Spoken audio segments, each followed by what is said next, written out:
TRS Construction, providing exceptional construction service with the highest attention to detail. Lots of games tonight, lots of doubleheaders tonight. Glasgow hosting Bowling Green, and it's Bowling Green girls' first game of the season tonight over at Glasgow. Metcalfe County hosting Clinton County, Monroe County hosting Cumberland County. Allen County Scottsville's at Westmoreland, Tennessee. Russell County at Pickett County, Tennessee. Edmondson County hosting Grayson County, and Adair County at home against Taylor County. And some single games tonight has Greenwood taking on Barberville over at the Bell County Classic. Franklin Simpson boys at Ohio County and Greene County boys are at Mason County. Starting lineups when we come back after this break. This has been the Don Franklin Glasgow Countdown to Tip-Offs. You're following the Trojans on 104 The Score.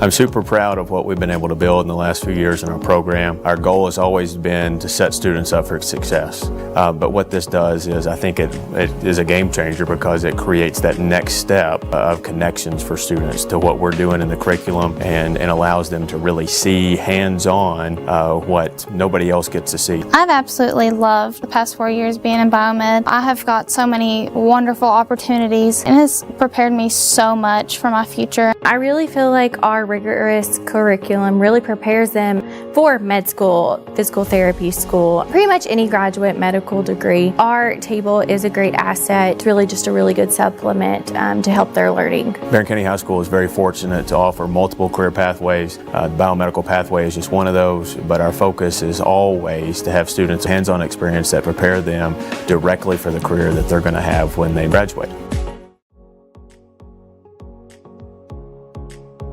These are great opportunities for students to explore the learning in medical detectives and within our engineering Project Lead the Way program as well, and allowing students to find ways to be engaged in things that they're interested in, finding different learning that will help kind of propel them to the next level and hopefully give them interest and engage them in a pathway when they go to high school. So it's about connecting students to their learning, things that they're interested in for the next level.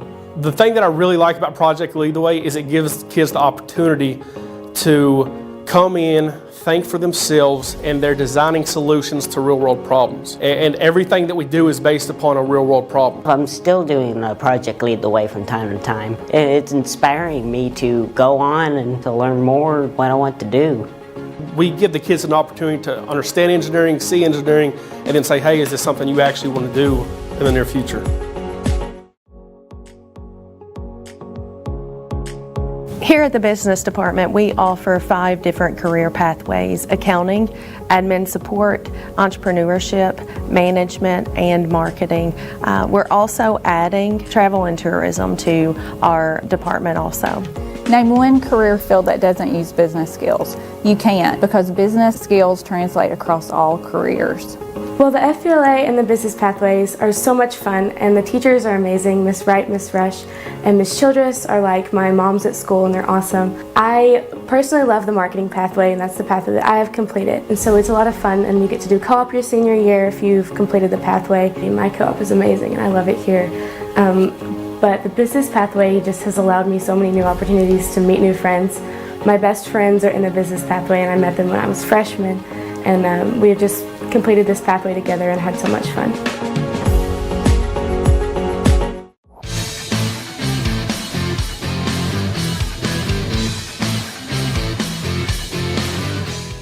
Starts Sam Carver, number 10, a 5'3 junior. 8 points, 5 rebounds a game. 11, Kennedy Lawson, a 5'6 junior. 9.3 points, 5 rebounds. Madison Lawson, number 21, a 5'6 junior. 12.3 points a game. She only averaged 2 last year. Ray Ellen Jones, number 4, a 6'1 senior. 14.3 points, 8 rebounds a game.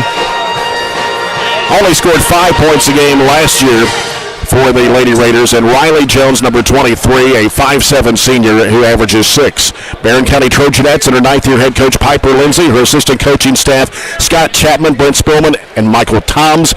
Abby Varney, number 11, a 5'8 senior, 22.7 points, 5.7 rebounds. Katie Elmore, number 10, a 5'6 junior who averages 8. Katie Gerald's, number 30, a 5'7 junior, averages 1.3 a game. Taylor Strange, number 14, a 5'10 junior, averages 8.3. And Anna Ashley Atkinson, number 35, a 5'8 sophomore who averages 5.7 points a game for the Trojanettes. When we come back, we have got the Farmers RACC Jackie Browning Memorial Opening tip-off, and the officials for tonight's game, Adam Ryder, Chris Sweeney, and John McMillan. And the officials, sponsored by Monticello Banking Company. NBC is a proud supporter of Barren County basketball. You're following the Trojanettes on 104 The Score.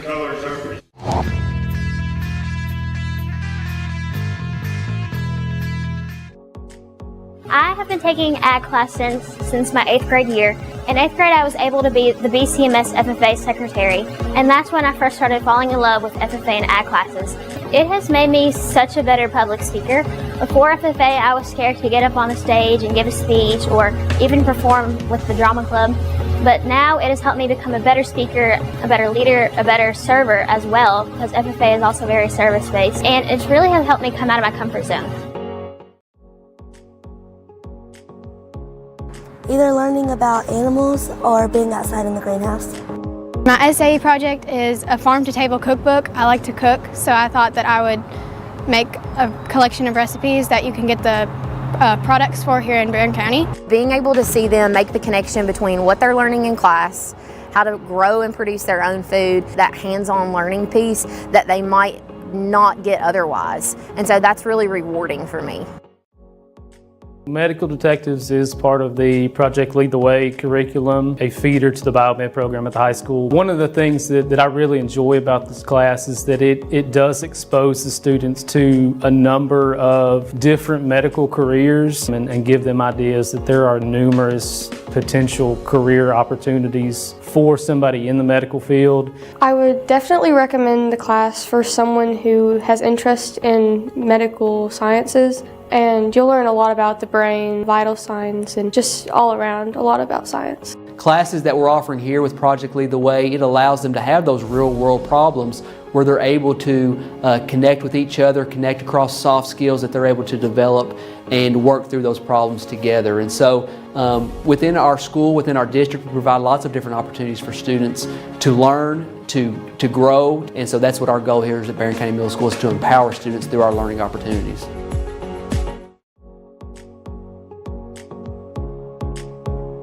At the culmination of our pathways, students have the opportunity to go out into the community and to be able to co-op. It's through these experiences that kids get real-life experience. They get to practice the skills that they learn in the class, hands-on. I'm working here at Commonwealth Broadcasting Corporation, and it's just really awesome. I get to do lots of cool stuff like write commercials. I've voiced a couple commercials, and I just kind of help out with whatever anybody needs. My favorite part is getting to meet all the different kinds of people and also just getting opportunities like this co-op. It's really just been a wonderful learning experience. Favorite part is just being able, instead of being in a classroom where you have to sit all day, you're doing your own work for something that you're actually interested in. I would recommend this course to other students just because it'll let them know if they would like to do this for a career.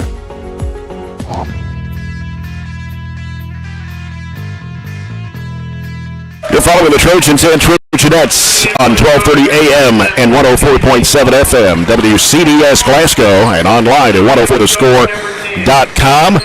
Warren East down to our right, Barren County down to our left as we're here at the broadcast table behind the new scorers table. They just got here at Barren County High School. Very nice. It kind of reminds me of Western in a way, Robert. A little more modern, and logistically it makes things easier plugging in and setting up. So more modern makes it sometimes more functional and easier to work with. So big district game Friday night, starting the district slate. I think we got a home game next Friday night too to kind of end the first semester. So it'll be good to be home a couple Friday nights as we wind down before all the Christmas tournaments and need to start off on the right foot. It's very important, obviously, to secure the 1 seed. Probably more important on the boys' side than it is the girls' side, which we'll talk about a little bit later. But we'll get the girls to win before we can do that, hopefully. Yeah. Warren East in blue uniforms, got some gold trim, white numbers, outlined in white gold. Barren County Trojanettes in their home white. Trojanettes across the front of their jerseys, trimmed in burgundy and gold. Burgundy numbers and letters outlined in goal. This first quarter brought to you by German American Bank, supporting the communities we serve and believe that when a community thrives, its people prosper. Warren East averaging 63 points in their first 3 ball games. Barren County averaging 61 points. Abby Varney in the jump circle for Barren County. She'll go up against Ray Ellen Jones. Ray Ellen Jones stands at 6'1". Varney is at 5'8". Adam Ryder, Chris Sweeney, John McMillan's mentioned the officials for tonight's game, and the toss controlled by Warren East. They move to the left side of the radio dial. On the right side with it is Lawson. It's Madison Lawson, Kennedy Lawson. They're twin sisters. They're both juniors. They stand at 5'6" apiece. So they give it off now to Riley Jones. She's looking for Ray Ellen Jones. I don't know if they're sisters or cousins, but they're both seniors. Here's a 3 by Lawson that is rattling and staying in. That is Kennedy Lawson, and she has already hit 4 of 11 threes on this season so far. And Warren East takes the early lead 3-0. Katie Elmore with the basketball. Being pressured out front by Madison Lawson. Angles off, drives to the right side, hands it off out to Varney. Varney heading toward the right elbow. Now a little move, gives it over the left side there to Strange. Taylor Strange comes up close to the left elbow, feeds it in there to Elmore, and she misses the layup underneath. And Warren East coming back the other way. Shot out of the corner. Jones fires for 3. It's good. You have to respect her specifically. She's 5 of 8 on the year, now 6 of 9, hitting over 60%, 65%. You've got to get out and guard. They're shooting the 3-point shot like the Barren County Trojans have done so far. They're averaging 10 a game. Backdoor pass, Atkinson high off the window and in. Actually gotten 2 really good looks in a half-court possession since their guard's man made that one for our first bucket. 6-2 to score. Diagonal pass. Jones goes to the basket. Has it blocked from behind by Varney. Taken by Strange. She gets with the basketball back to Abby Varney. Sends it down the floor. Katie Gerald's going up with a shot, and it comes off the left side of the rim. Rebound in there coming off to Riley Jones.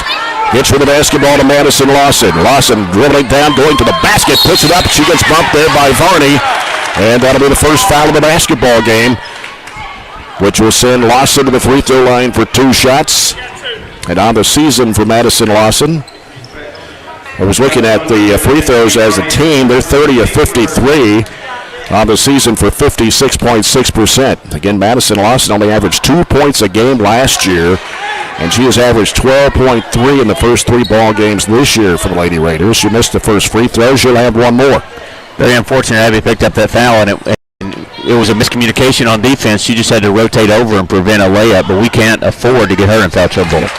Second shot's good. It's 7-2, Warren East, as Katie Elmore brings it up for the Trojanettes.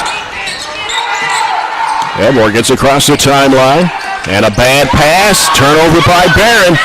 Here goes Lawson, has it swiped away by Elmore in the hands of Atkinson. Fires it up court to Strange. Strange to the left side, pulls up with a 10-footer and hits it. Good job catching the ball, being under control, and seeing what she had in front of her, and knocking down that 12-footer. Barren County full court pressure here. Lawson, they break the press easily as they get it in front court. Here's Jones, right elbow. Her jumper is banked in. She's a nice offensive addition to Warren East. She didn't really have to do that last season. Stepping up with her height to knock down some jumpers. 9-4, Warren East. Left side of the bounce pass comes to Varney. Varney sends it out top to Gerald's, right side Elmore. Elmore looking for Varney, cutting across the lane. Got one dribble, goes up strong, can't get it to go. Got her on rebound, whistle, and I believe they're going to call Varney another foul, and that's going to be 2. Yeah. Going to have to take her out. I don't know how we want to approach that. And Shelby Bird quickly comes into the ball game with 5'6" freshman will have to replace Abby Varney, and she'll have to sit out. She goes out with 5:19 to play in the first quarter. Sam Carver with the basketball. They go left side with it to Madison Lawson. Looks inside. Here's the lob underneath, and a shot over the rim on a reverse up there by Riley Jones. Barren County has it going the other way as Elmore brings it in front court. We play just over 3 minutes. Barren County trailing Warren East 9-4. Right side with it is Shelby Bird. Out top with it is Atkinson. Swings it left side to Strange. Strange back out top to Gerald's now. Left side wing it comes to Elmore. Elmore back out now to Bird. She'll go right side with it to Strange. Feeds it back to Bird. Throws it up. It's partially blocked. Got it back to the baseline. Back out to Elmore from 12 and hits it. 9-6. Warren East leads it by 3. Here's Madison Lawson giving it over to Kennedy Lawson. She drives against Atkinson. She cuts her off. Has to reverse it back out. Out of the right side of the floor. Crossover dribble by Lawson. Bounces back out to Kennedy Lawson. Now gives it to Carver. Carver brings it out to set it up again. Almost half the first quarter gone. Barren County trailing 9-6. Here's Carver with it left to the key. Now puts down the dribble. Goes across to the right side. Bounces it off there to Jones. Out top to Madison or Kennedy Lawson. Now here's Carver with it. Top of the key. Crossover move. Has it swiped away. And Barren County has it. Here comes Bird. Bird drives. Throws up the shot. No. Ball slapped out of bounds. As it will go back to Barren County underneath. Deone Collins, a 5'9" junior, checking into the Warren East lineup. As she comes in for Riley Jones. Bird gets the ball in play, left side to Gerald's, out to Atkinson, feeds it back to Bird Lane. High arching shot, bounces off the front of the rim. Battle for the rebound, it's chased down by Ray Ellen Jones for Warren East. Here's Carver into the front court, right side with it to Kennedy Lawson, out to Madison Lawson. Now feeds it back right side, 3 in the air, no good. Ball slapped around, and it comes to the hands of Bird. Barren County going back the other way with it. 3:20 to play in the first quarter, trailing 9-6. Here's Strange with it on the right side of the floor, looking for Atkinson, can't find her. Out it comes to Elmore. Elmore with a crossover move down the left side of the lane, hooks it off to Bird. 3 if it goes, no good. Ball's chased down in the right corner by Collins. Getting plenty of shots here in the first quarter, but we're just struggling to make with just those 3 field goals. As Ray Ellen Jones has it on the left side for Warren East.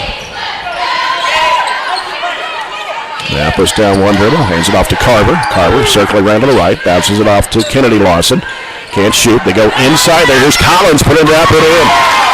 Good execution there. She dove to the lane, had an angle to pass it, and she just laid it in, let through the defense. And now it's 11-6 Warren East. Now Atkinson handles the basketball. She brings it in front court for the Trojanettes. Bounce pass off to Elmore. Elmore turns. Ball high above her head, looking. Out top to Atkinson. Goes to the left side, wants to drive. I think it's bump. No call there. Bounce pass off to Strange. She's covered up. Here's a lob down into Atkinson. Saved it to the end line. Throws it off to Bird in the lane. Throws it back out now to Gerald's in the circle. Gerald's dribbles to the left. Looks back right. Out top it comes to Bird. Back over goes to Gerald. She wants to drive to the basket. Puts it up. We have to be patient. We can't force things against their defense in the half court. We're going to eventually find a seam and have to take advantage like we did there. Yeah. 11-8, 1:50 to play in the first quarter. Carver down the right corner. It's Madison Lawson. Out top on the left side of the floor. Works against Bird. Has to reverse it back out. Gives to Carver. Carver take it in the corner to Collins. Back out now to Madison Lawson. Madison Lawson getting around Elmore, and then she lost it out of bounds off her foot. You can tell this game is not going to be called very tight.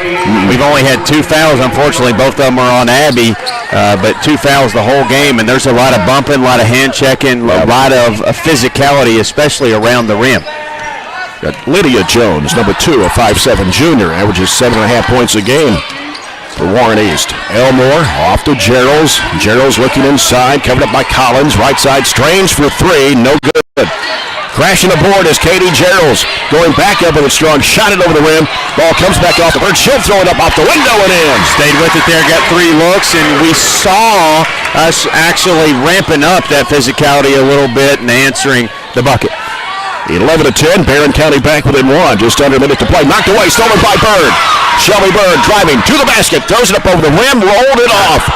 And Collins with a rebound. It's okay. As Madison Lawson brings it in front court for Warren East. 45 seconds to play in the quarter. Angles off right against Bird. Looks out top. It comes to Lydia Jones. And it's almost stolen away by Atkinson. Jones picks it back up off the floor, drives it in the lane, and tries to force things up there, but she gets fouled. Shelby came from behind, and that's what drew the foul. Shelby Bird, her first, and that's number 3 of the quarter for Barren County. And Lydia Jones at the line for Warren East. For throw is no good. There's 3 Joneses and 2 Lawsons on this Warren East team. Taylor Strange checking out for Barren County. Riley Wilson, a 5'10 sophomore, averaging 5.5. Scored 11 against Caverna on Monday night. Free throw is no good. Ball is slapped out long, but chased down. Warren East keeps it alive with 28 seconds to play. Out top with is Collins. She'll give it off now to Lydia Jones.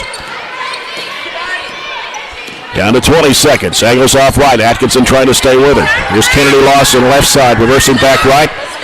Taken it by Carver. Carver trying to go off a double screen. Reverses back left. Comes out to Lydia Jones. Down to 8 seconds to play. Behind the back dribble. Atkinson trying to stay with her. Now hands it back off to Lawson. 3 seconds. 2. And here's Carver launching it up for 3. No good at the horn. And that ends the first quarter. And it's Warren East 11, Barren County 10. We'll return after this break. You're following the Trojanettes on 104 The Score.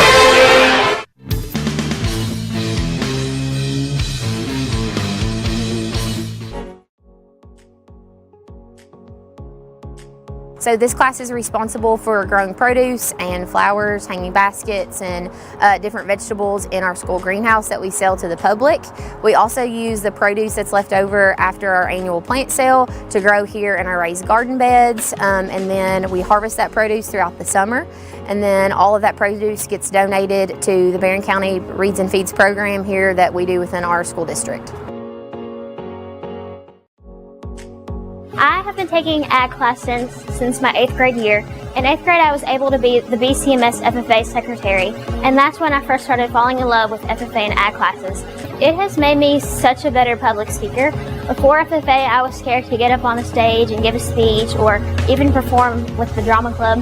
But now it has helped me become a better speaker, a better leader, a better server as well, because FFA is also very service-based, and it's really has helped me come out of my comfort zone.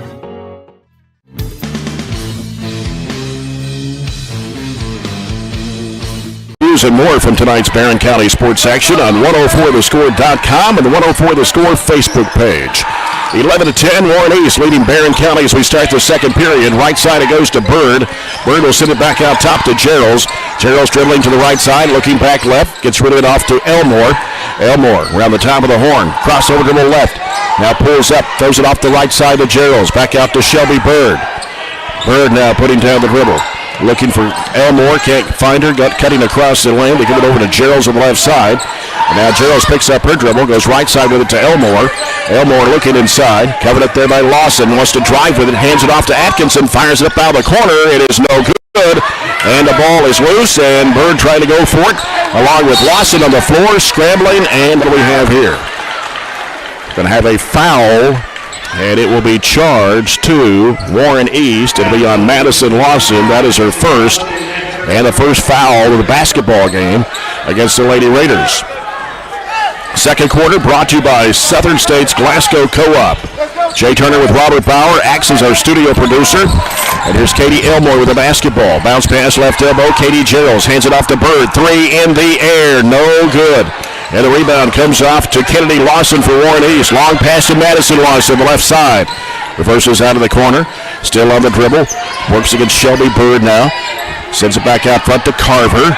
Carver now on the dribble against Katie Elmore. Goes right side with it to Kennedy Lawson. Kennedy Lawson looking out high with it is Jones, and she traveled. Took an extra little bunny hop there, and turnover gives it back to Barren County.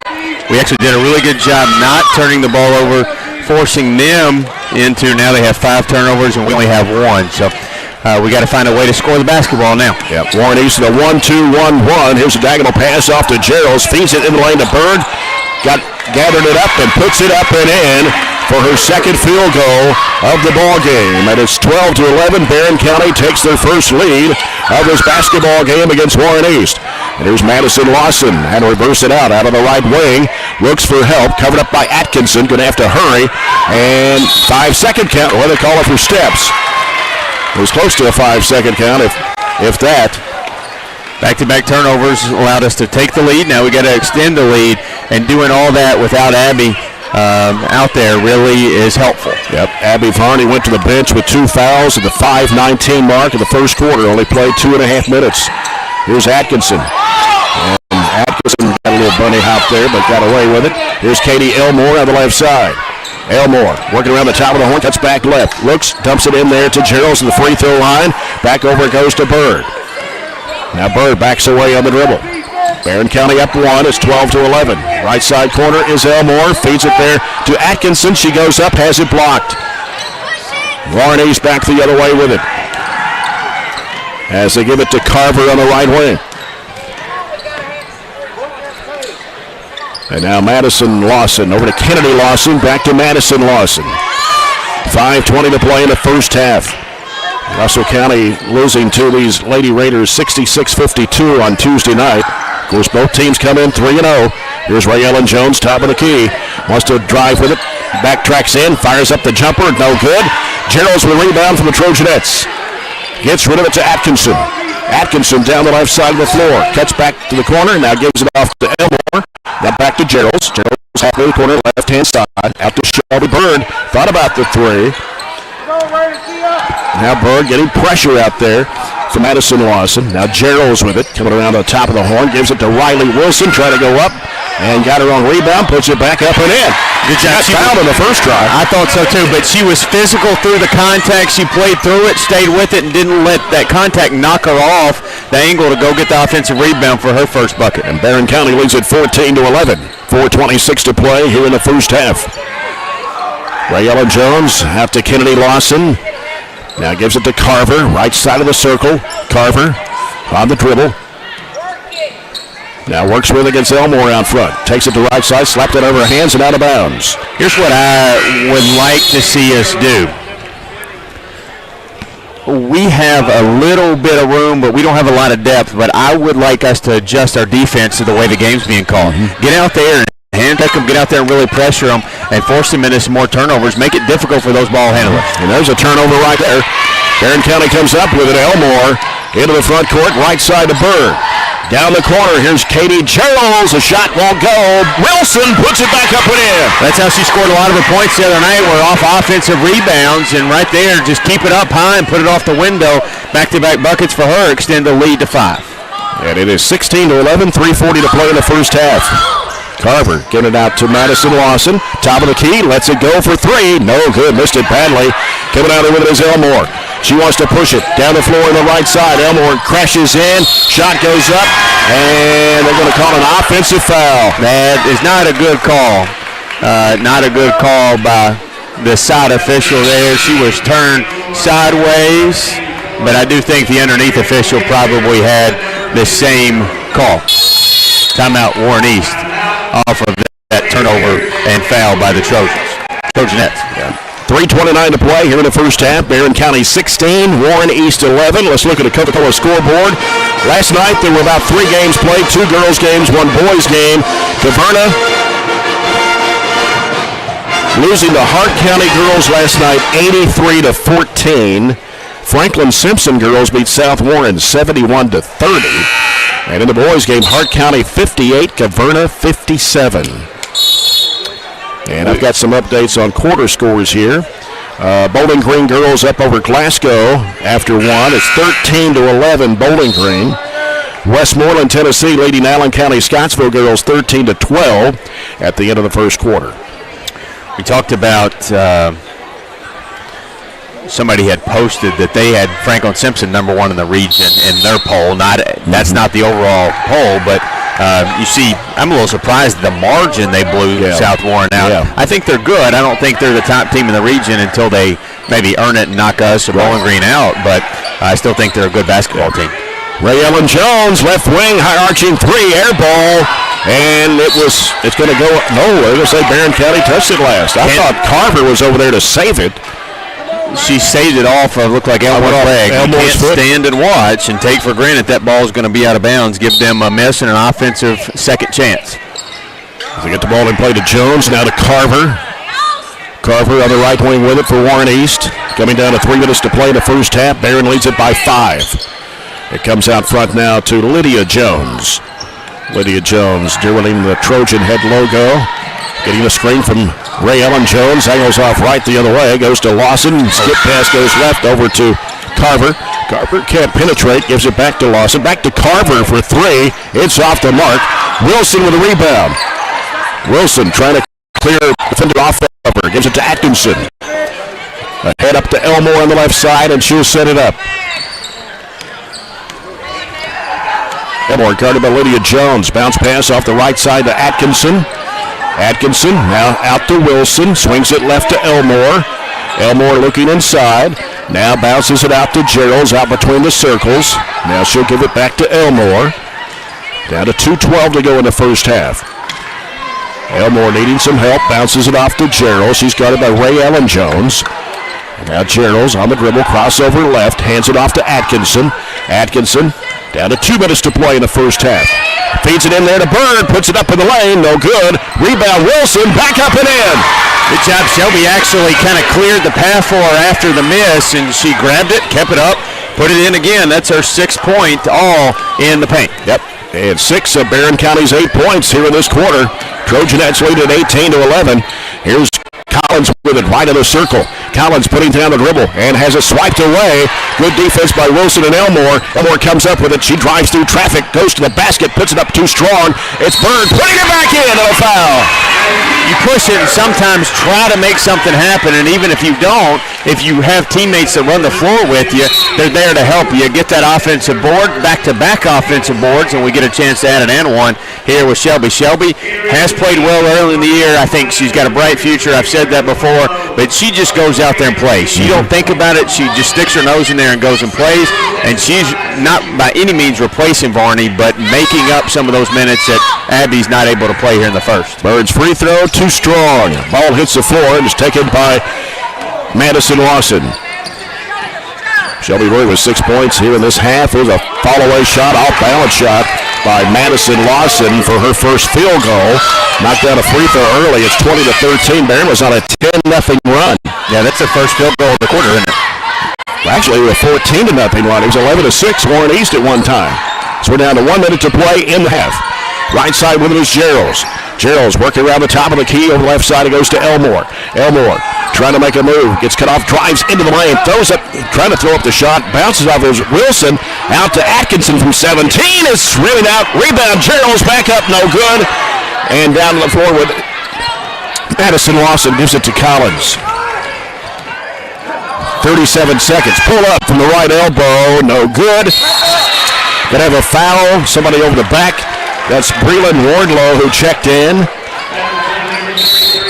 That's her first, team second. Sorry, we had inside position there, and Ashley was in front, drew the foul. And I thought they would take a little longer on their offensive possession. They actually did us a favor, took a quick shot that wasn't the best, and will get us a chance to end the half with the basketball. Atkinson gets it across, heads toward the middle of the... And now over to Strange, who's back on the court. Now Strange wants to drive with it, trying to go up with it. It's blocked by Collins. And ahead, it goes underneath, and a shot missed. Rebound comes off to Bird. 2-on-2 break. Feeds it down to Elmore. Flips it up over high and in. What a shot. Wow, that was just out of necessity. She caught it, knew where she was, and had to flip it up.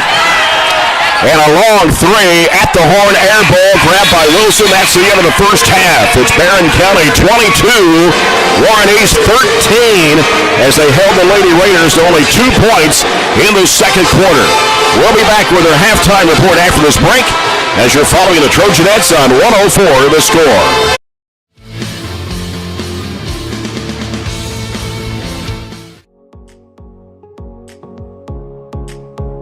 I'm super proud of what we've been able to build in the last few years in our program. Our goal has always been to set students up for success. But what this does is I think it is a game changer because it creates that next step of connections for students to what we're doing in the curriculum and allows them to really see hands-on what nobody else gets to see. I've absolutely loved the past 4 years being in biomed. I have got so many wonderful opportunities and it's prepared me so much for my future. I really feel like our rigorous curriculum really prepares them for med school, physical therapy school, pretty much any graduate medical degree. Our table is a great asset. It's really just a really good supplement to help their learning. Barren County High School is very fortunate to offer multiple career pathways. The biomedical pathway is just one of those, but our focus is always to have students hands-on experience that prepare them directly for the career that they're going to have when they graduate. These are great opportunities for students to explore the learning in medical detectives and within our engineering Project Lead the Way program as well, and allowing students to find ways to be engaged in things that they're interested in, finding different learning that will help kind of propel them to the next level, and hopefully give them interest and engage them in a pathway when they go to high school. So it's about connecting students to their learning, things that they're interested in for the next level. The thing that I really like about Project Lead the Way is it gives kids the opportunity to come in, think for themselves, and they're designing solutions to real-world problems. And everything that we do is based upon a real-world problem. I'm still doing Project Lead the Way from time to time. It's inspiring me to go on and to learn more what I want to do. We give the kids an opportunity to understand engineering, see engineering, and then say, hey, is this something you actually want to do in the near future?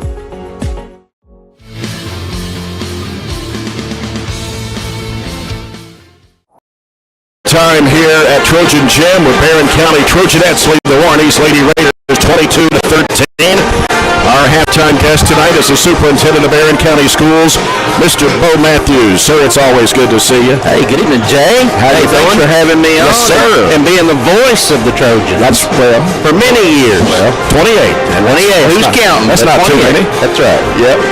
Well, I know, when I turn into Trojan Trail every day, or even in the evening, I see a lot of construction, a lot of renovation going on, and I guess you want to give us a rundown of all the things, even still to come, as far as more construction here at the high school. Well, thanks, Jay.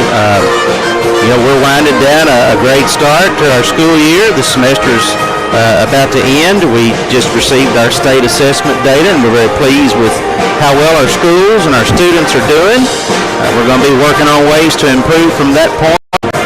Also, we're making improvements on school safety, whether that's our procedures or infrastructure, and a shout out to Sheriff Kent Keene and our SROs who keep us safe every day across Barren County schools. Also, just want to start touching on a few of the things that are happening here that you can see at Bobby Steenbergen Court. We've got a lot of students involved tonight. The pep band is putting on a great show for us. The Trojanettes are getting it done this first half. The dance team's covering lots of duties tonight. Our cheerleaders are at state competition. I wish them well. Also, want to talk about the things that you mentioned, Jay, and I don't want to run out of time here, but we're looking at a 2 to 3 year project that is really going to touch all facets of Barren County High School. This is a 50-year facility. We hope it sure doesn't look like that, but there's some things that we're going to do to upgrade and improve it for our students and staff.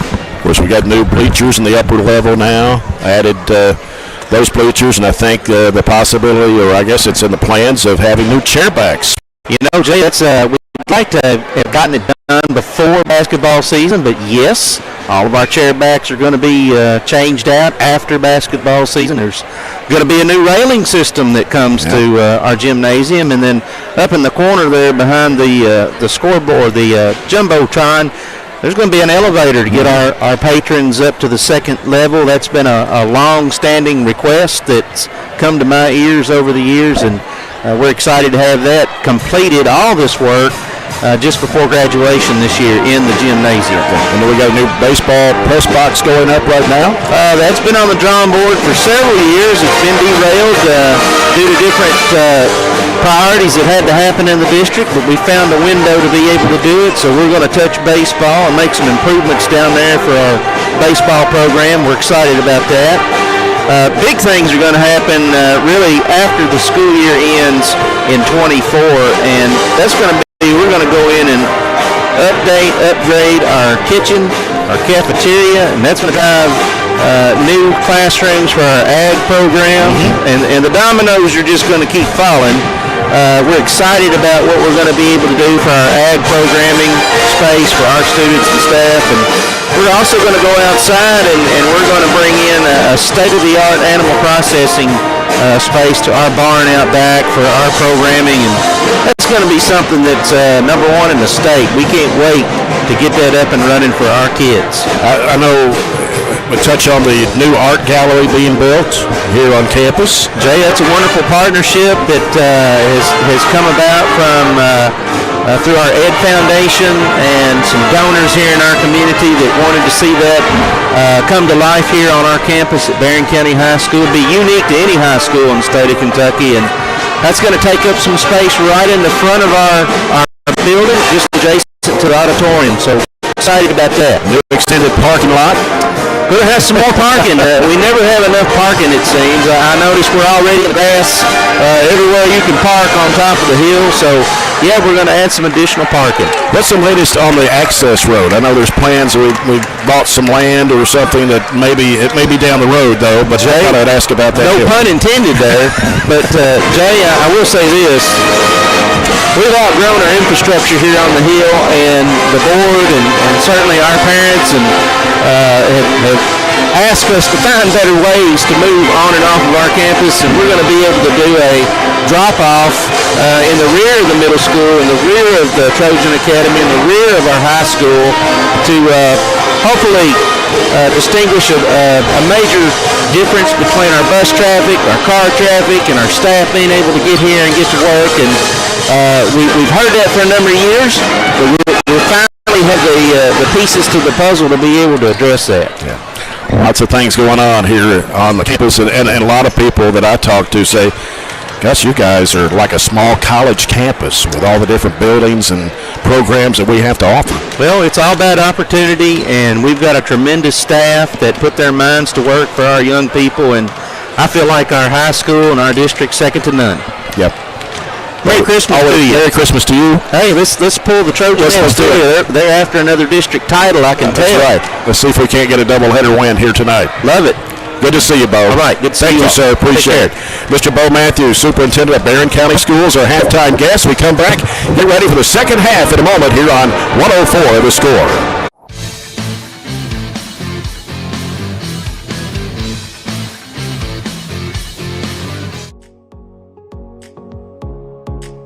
Here at the Business Department, we offer 5 different career pathways: accounting, admin support, entrepreneurship, management, and marketing. We're also adding travel and tourism to our department also. Name one career field that doesn't use business skills. You can't, because business skills translate across all careers. Well, the FBLA and the business pathways are so much fun, and the teachers are amazing. Miss Wright, Miss Rush, and Miss Childress are like my moms at school, and they're awesome. I personally love the marketing pathway, and that's the pathway that I have completed. And so it's a lot of fun, and you get to do co-op your senior year if you've completed the pathway. My co-op is amazing, and I love it here. But the business pathway just has allowed me so many new opportunities to meet new friends. My best friends are in the business pathway, and I met them when I was a freshman, and we have just completed this pathway together and had so much fun.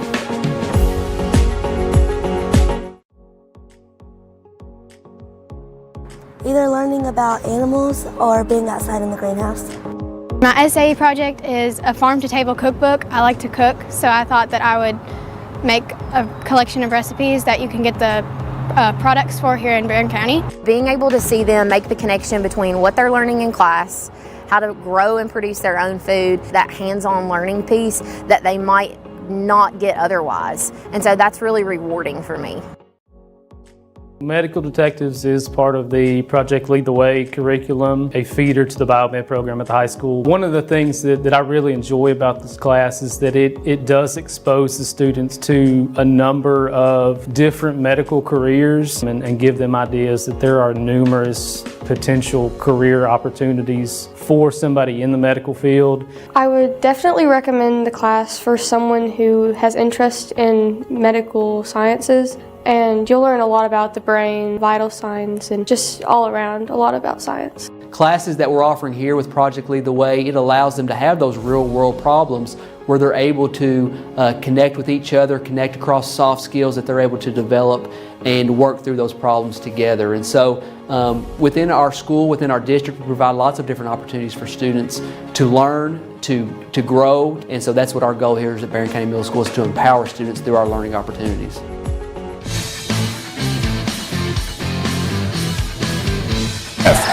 With a 9-point Barren County lead as we started the Farmers RECC Jackie Browning second half, and our third quarter brought to you by Southern States Glasgow Co-op. Here's Madison Lawson with it, halfway corner, left-hand side. They give it Now to Riley Jones. Here's a shot going up and in. 3-point shot. They started the game knocking down 2 threes. We can't let them get hot after we basically shut them out in that second quarter. Atkinson, left side. Gerald's from 17. It rims no good. Rebound to Ray Allen Jones. Ahead, up to Madison Lawson. Drives in, flips it up, got out of control, and threw it up in the air. And we got the numbers the other way. Here's Gerald's down the left side. Hooks it off to Atkinson. Atkinson puts it up too strong. And it is saved in bounds, but it hit the back of the backboard. Yeah. And here's a feed underneath the Strange. Goes up and under and puts it in. Good step-through move. 24-16, Barren County, 8-point lead. Just over a minute gone here in the second half. Here's a shot going up and in. Driving shot by Madison Lawson. Got to communicate and get through that screen. And it is 24-18 the score. Comes over to Elmore. Back over goes to Varney on the right side. Varney only played 2.5 minutes in the first quarter. She's in a trap, and now we're going to have a whistle and a foul. And it'll be against Warren East. They'll put this one on Carver, her first. Team's first of the third quarter. And Atkinson gets the ball in play to Elmore. Elmore bounce pass on the right side to Atkinson once again. Bounces it down to the corner to Strange. One dribble, throws it back to Atkinson. Swings it left side to Elmore. Cross-court pass comes over to Strange. Turns, one dribble, and they reach in and rip it away. They're going to call a jump ball, though. Possession arrow will go back to the Trojanettes. Can't bring it down. They played man against us pretty much the whole first half. Now Abby's back in there. They have gone 3-2 zone, and we are slow to move the basketball. Varney to put it in play. Comes out to Elmore. Dribbles in. Hooks it off to Atkinson from 17. It rims no good. Crashing the board. Ball gets loose. Warren East has it. Ahead. It goes underneath to Jones. She puts it in and draws a foul. They've started on a little run. We are 1 of 4 to start the quarter, and they have knocked down 3 of 4, including a 3, and they pulled it back to a single possession game if they convert this free throw. Riley Jones, a 5'7" senior for Warren East, at the line. Her shot rims out, and it comes off to Gerald's. Gives to Elmore. 2 minutes gone here in the third quarter. Barren County up 4. Their largest lead has been 9. At halftime at 22-13. Atkinson on the right side of the floor. Looking for help. Bounces it off in the corner there to Gerald's. Varney's posted, wanting the ball. They give it to Elmore. 15-footer. Good. Even though we've knocked down a couple, we're still shooting way too many jump shots. We've got to get the ball to the rim instead of those difficult 16 to 18-footers. 26-20, Barren County leads it by 6. Crossover move, Lawson puts it in. That defense has to be better. She just made a move. Varney overcompensated there back to the middle, and she cut back down the lane for a layup. 26-22, Barren by 4. Elmore in the middle, Varney fakes, has a shot blocked from behind by Carver. Carver taking it down the left side of the floor. Cuts across the key, gives to Madison Lawson. Madison Lawson at the left side of the floor. 5:04 to go in the third. Barren up by 4, 26-22. Madison Lawson getting the screen as she's picked up her dribble. Has to get rid of it to Carver. Circles around, goes into the key. That gives to Ray Allen Jones. A long shot comes up no good. Just inside the three-point stripe. Strange with a rebound. Varney in the front court. Throws it behind her out to Elmore.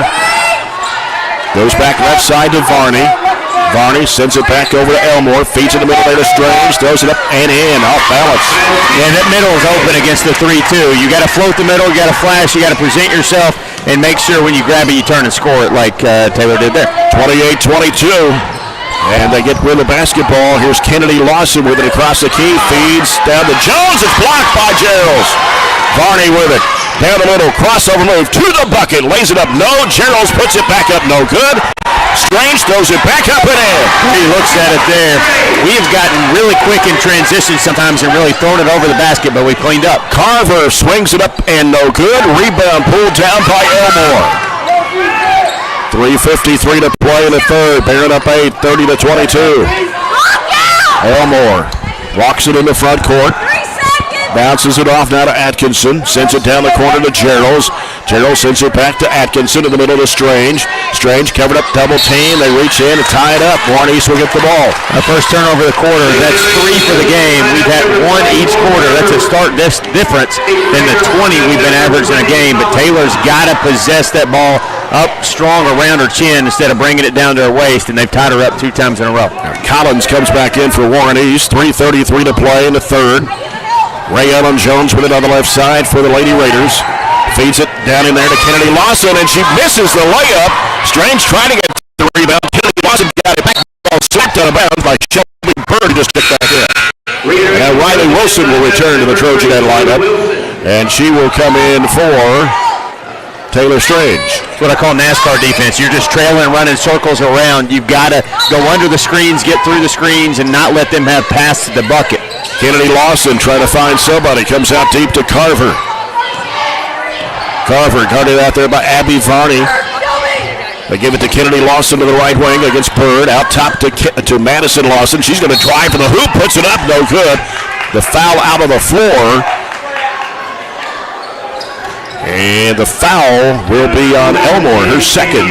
I don't know if you feel the same way, but I get the sense that some of us are a little tired out there. Hyper's going to have to start using some of those 5 timeouts just to give us wind breaks down the stretch here 3 minutes ago of the quarter. Ball almost stolen by Varney. Driving in a crowd is Carver, and Wilson takes it for Barren, gives to Varney. And now to Elmore. 3 minutes to play in the third quarter. Barren 30, Warren East 22. Some of our kids, I think, like Elmore, hadn't even been out of the game tonight. You know they're winded. Yep. Diagonal pass, looping left side over to Geralds. And now Geralds sends it back out front to Varney. Back to Geralds. Geralds looking, throws it back to Varney out between the circles. Now dribbles. Now throws it over right side to Elmore. Elmore diagonal pass off the left corner to Geralds. Now Geralds sends it back to Varney. Varney looking back to Geralds, trying to go inside there to Bird. Turns, throws it up, no, but a foul on Ray Ellen Jones. Got a break there. Just the game flow hasn't been getting those calls. We do. And Shelby can make a couple of big free throws here. Here's what I'm tempted to do. I know I've attempted to switch Barney and Bewley because Shelby can come out. I'm sorry, Bird. Shelby can come out and run the point just as well and get Abby run in the middle with a little bit more of a presence against the zone. Bird averaging 9 points a game in the first 3 ball games. Has 6 in this one, but she's 0 for 2 from the charity stripe. Got one more free throw coming. This should be a good time to call a timeout and get a little bit of breath, but we're going to keep playing. Yep, 7 points for Shelby Bird. 31-22 matches the largest lead of the night for Barren County at 31-22. 2:18 to play. They go into a crowd. Collins and Wilson reaches in and ties it up. Possession arrow to Warren East.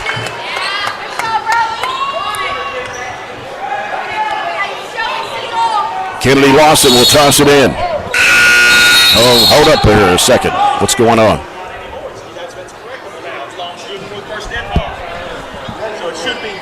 I was going to say, I thought Warren East got it a while ago. Yeah. They just got the ball. Yep, that is true. Because we had 2 jump balls down here in a row. We got the first one, they got the second one, so it should be our turn for the jump ball, so that's a turnover, Warren East. A chance here for Barren County to extend the lead to their largest of the night. 2:08 to play in the third. Elmore out front with it.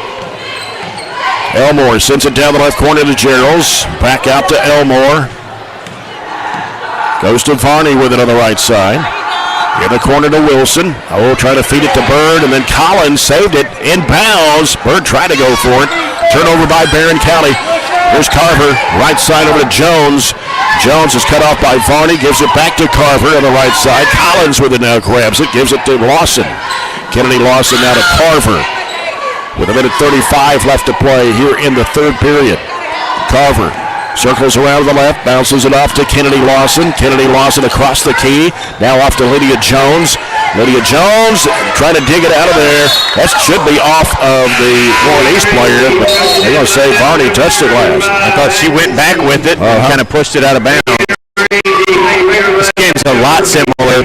We're playing better, but the score, I guess, is very similar to the one we played at the first of the year last year. 35-29, that first game last year. Left side, Kennedy Lawson. Out top, Lydia Jones over to Carver. Carver looking, trying to post up down low was Riley Jones. Ball slapped out of bounds. Taylor Strange back into the Trojanet lineup for Katie Gerald's. 1:11 to play here in the third. Barren up 9, 31-22. And here's the lob out to Collins. Collins in the corner to Kennedy Lawson. She dropped it. I thought that'd been a double dribble right there. Close. Back out to Carver. 1 minute to play in the third. Bounce pass almost stolen by Varney. Going up the baseline is Jones. They try to go to Collins. Threw it at her feet. Now Atkinson trying to go for the loose ball, and they say it's off her and out of bounds. That was a right call. Instead of smacking at it, we just got to grab it and secure that possession.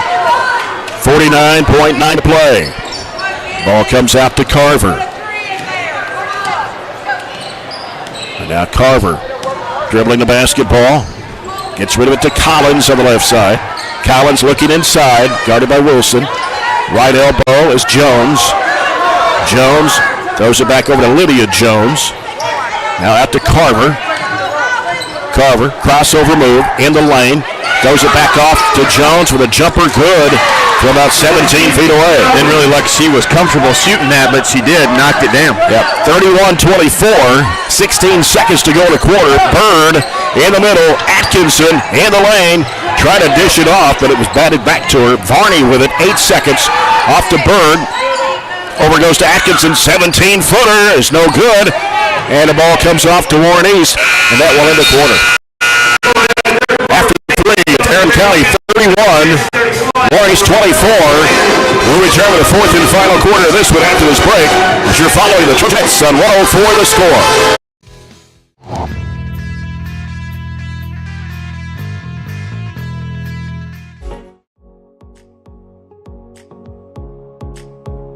At the culmination of our pathways, students have the opportunity to go out into the community and to be able to co-op. It's through these experiences that kids get real life experience. They get to practice the skills that they learn in the class, hands-on. I'm working here at Commonwealth Broadcasting Corporation, and it's just really awesome. I get to do lots of cool stuff like write commercials. I've voiced a couple commercials, and I just kind of help out with whatever anybody needs. My favorite part is getting to meet all the different kinds of people and also just getting opportunities like this co-op. It's really just been a wonderful learning experience.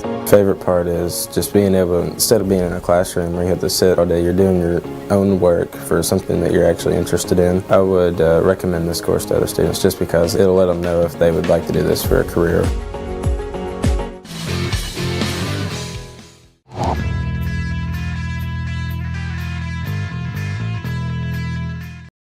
Well, BC live tonight as well. 7:55, 5 seconds gone into the fourth quarter. Carver with the ball. Crossover dribble left, gives to Lawson. Lawson, that's Madison Lawson, penetrating down the lane, bounces it off in there to Jones, and a foul on Varney.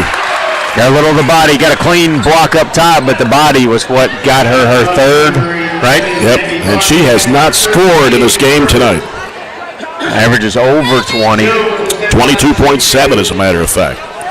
The fouls got her off the game. She played just a couple of minutes, to be honest with you, in the first period. And just had a whole lot of opportunities for Abby in the zone. That's why I said, and I'll say it again, we need to get her in the middle and get her the basketball. She operates well on inbound passes. She operates well offensively in that zone and really could create, but just haven't gotten her the ball. Yep. And 2 free throws made for Riley Jones. Cuts the Barren County lead to 5 at 31-26. Varney in the backcourt gives it to Shelby Bird. Back over it goes to Varney. Back to Bird. Trying to get it across midcourt. Back to Varney on the right side. Down the right corner goes to Strange. Taylor Strange back out now to Varney. This Warren East team beat Metcalf by 6 in the opening game of the season. Hit 10 threes against the Lady Hornets. Nobody near the 60s where they've been averaging all year, both teams. In the corner, Katie Geralds. Back out to Shelby Bird. Getting pressure from Lawson. Fires it back over to Varney. Back to Bird. And a diagonal pass in the corner to Atkinson. He got pressure out of bounds. And it's going to be off Kennedy Lawson. We're not attacking that gaps. There's a gap on each side of the floor in that 3-2. We're not attacking really off the dribble, and we're not really crisp in our passes. They're long loopers instead of crisp around the horn. Little over a minute gone here in the fourth. Barren leads at 31-26. Elmore with it, guarded out there by Carver. The left elbow, Katie Gerald's. Hands it off. Varney fires it up for three. No good. Never got squared up. Never really put her feet around the screen to get to the basket. Here's Ray Ellen Jones, 17 on the left side. No good. Battle for the rebound. And it's going to be off Barren, they say. Goes back to Warren East, 6:32 remaining. As Kennedy Lawson looking inbound. Comes it to Jones, back to Lawson. Gives it to Madison Lawson. Now here's Carver. Bounce pass down low is intended for Jones. Oh, not sure anybody touched that one, but Lady Raiders get it back. Kennedy Lawson left on the right baseline to toss it in. Comes out to Jones. Now here's a steal in there. Has Elmore got a hand on it but couldn't retrieve it. They go down in there to Lawson. The shot no good, but a foul on Taylor Strange. Her first, team second of the quarter. We're slow rotating. When we go trap, we've got to continue to rotate and leave the person the furthest away from the ball open, but we're really not communicating and moving like we need to cover everybody up. Yep. At the line is Madison Lawson. The first free throw is in there. She has 8 points. She's 2 for 3 at the line. Now the lead cut down to 4, 31-27. Shelby Bird back into the Trojanet lineup for Taylor Strange. There's Madison Lawson back in the line for his second free throw attempt. It's on the way, and she got it. That cuts it to 3. 31-28. They've scored 4 straight. Barren has not scored here in the fourth. Here's Varney being cut off by Kennedy Lawson. In the middle, Elmore is Gerald's. A baseline shot, good. Just a rough calculation. We've gone about 6 minutes without a field goal, and we really desperately needed that one. 33-28. Kennedy Lawson off to Carver. Carver guarded by Abby Varney, who's playing with 3 fouls. 5:45 remaining. Left side is Kennedy Lawson. Looks inside. It goes there to Jones. Jones working inside the paint, kicks it back out. Lawson. Over the left side, Kennedy Lawson. Feeds it to Carver. Foul on Bird. I understand what we were trying to do, but we were switching. We were being told to switch in the middle of action, and that's really difficult, especially for a freshman to do, and she just jumped in front and drew the foul. 33-28. Warren East down by 5. 5.5 minutes to play. Madison Lawson trying to go baseline, cut off by Elmore. Now she's in a trap trying to go back up the baseline, cut off, stolen by Gerald. Good defense by the Trojanettes. Better rotation there to force that turnover. Elmore off to Atkinson, feeds it to Varney. Varney makes a move inside, puts it up and in. That's why she needs to be in the middle, Jay. I don't know how many times I've said it, but when she gets in the middle, she can create. Yep. First 2 points of the night for Abby Varney is 35-28. 5 minutes to play in the basketball game. Here's the lob, knocked away by Varney out of bounds. They try to go to Jones. That's all she could do. She backed her player underneath the rim, so she wasn't going to be able to do anything with it anyway. They'll reset as they throw it in underneath. Get a couple players in for them as well. Timeout, Warren. Timeout, Warren East. 4:56 to go here in the ball game. Barren County 35, Warren East 28. And looking at some middle school scores here real quick. Some JV scores. JV girls game last night. Barren County beat Warren East 49-38. Freshman boys beat Warren East 47-8. JV boys beat Warren East 55-44. Middle school girls, 7th grade, beat South Warren 34-22. The 8th grade won 49-22. 8th grade girls are 15-1 on the year. 4-point loss to Drakes Creek is their only loss. And then boys middle school basketball from Tuesday. 7th grade lost to Allen County 42-7, but the 8th grade beat Allen County 51-16. Don't forget tomorrow, the State Farm 4th Region Challenge at Bowling Green. 10 of the 16 teams of 4th Region participating. At 11 o'clock, Russellville takes on Allen County Scottsville. 1 o'clock is Logan County against Clinton County. Barren County plays Greenwood at 3. We'll have the broadcast that game here on 104 The Score. Glasgow and Franklin Simpson at 5, and then Metcalfe County and Bowling Green in the final game. Hopefully we get started at 3. Now they're allowing 2 hours for each game, so we'll see if they get behind or not, since we're the third game tomorrow. Robert and I will be in Bowling Green to bring you that broadcast. Get the local news, information about local events, and much more that you need to know from Barren County and Glasgow online by logging on to GlasgowNews1.com. Lawson having trouble getting the ball in, finally does to Carver. Carver around the top of the horn, leaves it with Kennedy Lawson, going to launch it up for 3, and she drains it. It's 4 of them tonight for them, and that's keeping them in the game. Yep, that's 2 for Kennedy Lawson, 35-31. They want to pressure Barren County. Here's Varney giving it off to Gerald's, back to Varney. Gotta go. Across the line, try to split the defenders, falls down, and what do we got? Timeout, a jump ball. We got to call a timeout. We know we're slow getting it up the floor. We got 5 of them, I think, don't we? We got to call one. They don't have it up on the board how many timeouts there are. I think we have all of them, don't we? We haven't taken one. 4.5 left. Barren up by 4, 35-31. Carver bounces it off. It's Lawson and Lawson. Back off to Carver. Circling into the paint. Goes over to Collins on the right side. Now back to Madison Lawson. Madison Lawson. Here's Kennedy Lawson. Another three-pointer. No good this time. And a rebound whistle and a foul as Varney went for the rebound. The foul will be charged to Lydia Jones. Her second, team's first of the quarter.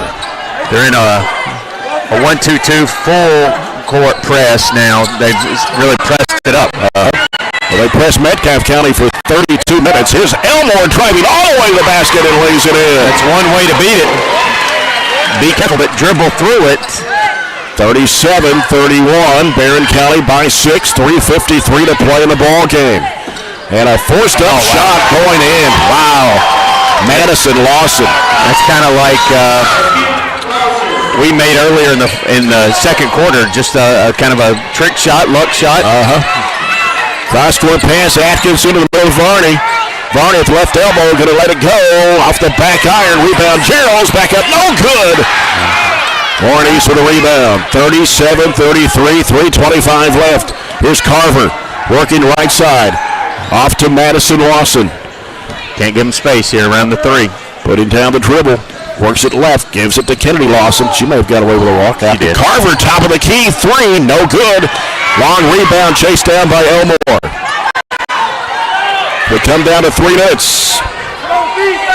Varney gets it across. Leaves it with Katie Elmore, 2:56 to play.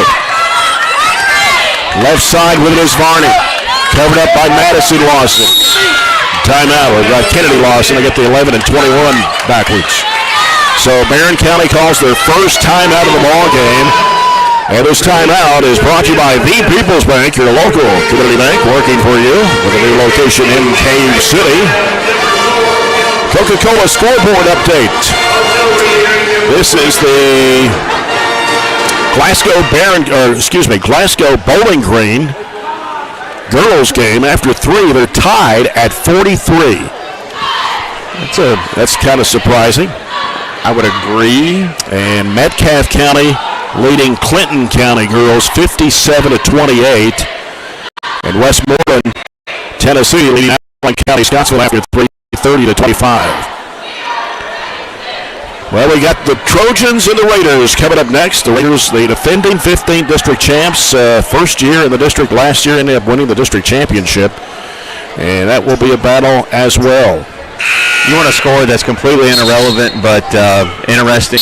Sure. North Hardin beats Fort Knox tonight 93-3. Oh my gosh. 93-3. That's just I don't know why you play teams like that. I mean, yeah. That was my contribution to the score update. Thank you very much. Sorry, I don't have much. Well, that's a conversation score right there. 37-33 comes into Gerald's. Posted down low is Riley Wilson. She just checked back into the lineup. We're down to 2:43 left. Atkinson getting pressure from Carver. Left side it goes to Varney. Gerald sets a screen. She cuts the other way. Gets cut off. Now feeds it to Gerald. Left of the lane. Out to Atkinson. Off to Elmore. Behind the arc of the right side. Picks up her dribble. Bounces it out to Varney. 2:25 left. Atkinson bounces it back out to Varney. Varney gets into a trap. Dribbles out of it. Now picks it up, goes in the corner to Elmore, drives a baseline. Oh my, a traveling violation on Elmore. Wow. Again, I don't know about that one. We'll only have 5 turnovers, but that one was a tough one. Down to 2:10 to play. Here's Carver with it out front for Warren East. They come to set a screen. Drives right side, hands it off to Madison Lawson. Matt Jones mishandled it, stolen away by Varney. Varney pushing it all the way to the rack, lays it up, got it, and a foul. She got fouled all the way down the floor, but the official let it play through so she could get the M1 opportunity, and we'll take that to get a chance to push it back to 7. Foul's going to be on Lydia Jones, her third. That's number 2 of the quarter for Warren East. Shelby Bird back into the Trojan lineup for Coach Piper Lindsay as Riley Wilson checks out. 39-33, Trojanettes. Varney at the line, trying to get her 5th point of the night. Puts it up, and it's no good. They're going to have a foul on Gerald for coming over the back, slapping it away. Her first, team's 4th of the quarter. We're down to a minute 55 left. Carver brings it in front court. Carver bounces it off to Ray Ellen Jones. Minute 45 to go. Dribbling on the left side, trying to reverse it. Hands it off out there to Carver. Carver wants to drive, splits the defenders, and runs into Varney and lost the handle. Atkinson's got it, gives to Varney. Ahead up to Bird, goes strong to the bucket, puts it in. We've had a couple of strong buckets there to answer. They went on a little run, cut the lead down to danger territory. I think it got down to 4. We got a 3-point play and a layup and a little separation now with a minute and a half to go. Yep. Join James Brown and John Butler for the Brown Sports Bag, an hour-long sports show every Monday afternoon at 4 o'clock on 104.7 The Score. Make sure you check out the Barren.kyschools.us schools sports website for scores and results from middle school to high school each day. Just log on to Barren.kyschools.us, click athletics, and then the sports report for all the scores. Again, the Trojanettes have to turn right around and play the Greenwood Lady Gators tomorrow afternoon, 3 o'clock in the State Farm 4th Region Challenge at Bowling Green High. We'll have the broadcast about 2:45, depending on how long the first 2 games go. And then we won't have any more games till a week from tonight. We got Allen County Scottsville next Friday night. Sure, I was trying to remember who we played Tuesday, but we don't play anybody. We're supposed to play at Caverna Tuesday, but they scheduled that district game at LaRue, and we had to move ours. So. Right. Thankfully, that was an easy move, and we didn't have to split it up. Right. I know we've complained about that enough already, though. Of course, next Saturday is the Trojan Hoops Classic. We'll talk about that a little bit later. Got to finish this one out. One game at a time. Yeah, just finish this one out and move on to tomorrow night. Carver, bounce pass. Kennedy Lawson looking inside, can't go. Hands it off now to Ray Ellen Jones. He's going to launch up a 3-point shot. It's short. Barely plays the iron, but a rebound put back up and no good. Crashing aboard is Katie Elmore. And now gets fouled in the backcourt by Ray Ellen Jones. And that is her 2nd of the team's 3rd of the quarter. They're going to come after you. You got to be strong with the basketball and make them get the foul. Atkinson gets it into Gerald's. Back to Atkinson. Atkinson dribbles up court with it. Gets it across the line. Long bounce pass left to Bird. Flashing down inside. There's Varney. At the free throw line. Gerald's a shot no good. And the rebound comes off to Madison Lawson. Madison Lawson down to 50 seconds to play. Carver for 3. Got it. Take a shot probably too quick, and you give them a 3-point opportunity to pull back in a 2-possession game. Maybe layups only okay, but not forcing a 15-footer and giving them a quick possession, a quick stop, so they can go back down and answer with a 3. We have only attempted, by my count, 3 threes tonight. We haven't hit any of them, but they have now upped their total to 5. And Carver's hit 2. Kennedy Lawson's hit 2, and Ray Ellen Jones has hit 1. As they've combined, as we mentioned earlier, 18 of 39 coming into the game tonight on 3-point shots. That's 46.2%. Yeah, they're a pretty good shooting team, and that's something you think has improved from last year, and possibly what has gotten them out to a 3-0 start. They were 5 of 11 behind the arc, and that went over Russell County. And as mentioned earlier, 10 of 18 from three-point land against Metcalfe County in that 6-point win in the first game of the season.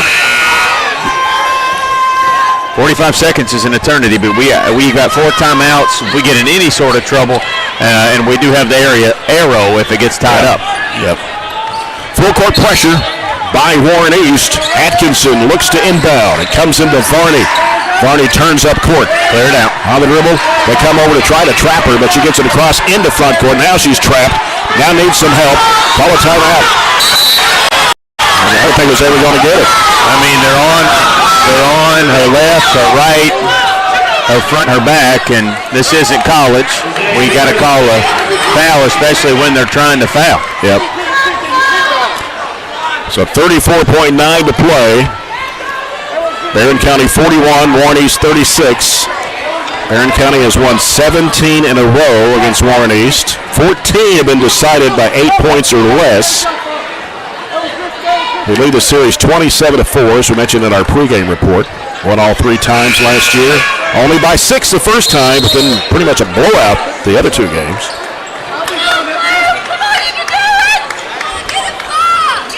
They call the boys game like this, it might be a war. It's going to be a tough physical game anyway. Battle for sure. When you got Barber 6'5", 305 pounding you on the inside. Might have to have Dwayne on standby with a lot of bandages. That's true. As the ball comes out to Elmore, she's being chased, trying to dig it out. They're trying to tie it up. Varney gets it across, and we get a foul. 29 seconds left, and that is the 5th foul of the quarter. Second personal to Carver. Or is that just 4? That's only 4. Yes. Okay, so both teams have 4 fouls here in the 4th quarter. Atkinson to the side, looking, still looking. Gonna have to hurry. Gets it into Varney, and Varney gets bumped. No call. Varney gets in a trap, gets rid of to Atkinson, and now she's fouled by Ray Ellen Jones. That's her 3rd. That will be 5 on Warren East here in the quarter. And Ashley Atkinson averaging 5.7 points a game. The 5'8" sophomore has a field goal in the first quarter. Barren County only 1 of 3 at the line. That shot barely grazes the iron. Barren County now 1 of 4 from the stripe here in the second half. They were 0 for 1 in the first half. At least make this one and make them make 2 threes to tie it. Atkinson for the second try. Got that one. 42-36, 6-point lead, 22 seconds to play. And here's Madison Lawson looking for Kennedy Lawson. Can't find her. Out to Jones. Thought about the 3 from 25. Hands it off to Carver. 12 seconds to play. Launches it up for 3. Rimmed out. Rebound comes off to Shelby Bird. Gives to Atkinson. Atkinson to the backcourt, back to Bird. They'll let the time run out. Long pass down to Elmore. That'll do it. The Trojanettes win it. 42-36 over Warren East. The Trojanettes stay undefeated 4-0. They'll go to 1-0 in district play. Warren East drops to 3-1 of the season, 0-1 in district play.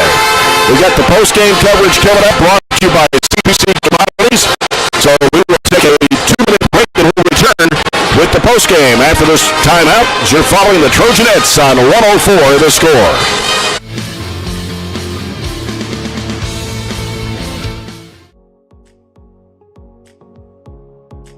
So this class is responsible for growing produce and flowers, hanging baskets, and different vegetables in our school greenhouse that we sell to the public. We also use the produce that's left over after our annual plant sale to grow here in our raised garden beds, and then we harvest that produce throughout the summer. And then all of that produce gets donated to the Barren County Reads and Feeds program here that we do within our school district. I have been taking ag class since my 8th grade year. In 8th grade, I was able to be the BCMS FFA secretary, and that's when I first started falling in love with FFA and ag classes. It has made me such a better public speaker. Before FFA, I was scared to get up on the stage and give a speech or even perform with the drama club. But now it has helped me become a better speaker, a better leader, a better server as well, because FFA is also very service-based, and it really has helped me come out of my comfort zone.